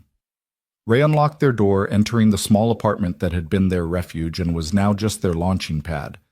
On the refrigerator, Emma had taped a photo from today, the entire Phoenix Way family standing together. Former enemies, arm in arm, wounded warriors standing tall, children and elders united in purpose. Below it, she'd written in her careful handwriting, Day 1 of Forever.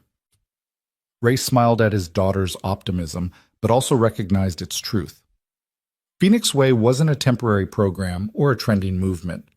It was a philosophy that would outlive them all, spreading from person to person, adapting to each need while maintaining its core truth, that strength should protect, not destroy, that everyone deserves resurrection, that our breaks are just opportunities to rebuild stronger. As he tucked Emma into bed for the second time that night, She asked one final question. Daddy, do you think Mom sent all these people to us?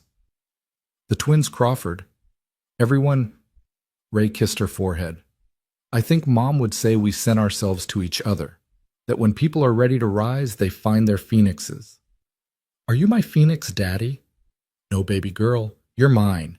You're the reason I rose. You're the fire that brought me back to life. Emma smiled, settling into sleep. Then we're each other's phoenixes. That's even better. Ray sat beside her bed until she fell asleep, then returned to the living room where he found an envelope that had been slipped under the door. Inside was a check for $1 million and a note, "From those whose children you saved in Kandahar. We've been watching, waiting for the ghost to become what he was meant to be. This is our investment in Phoenix Way. Teach the world what you taught us, that protection is the highest form of strength.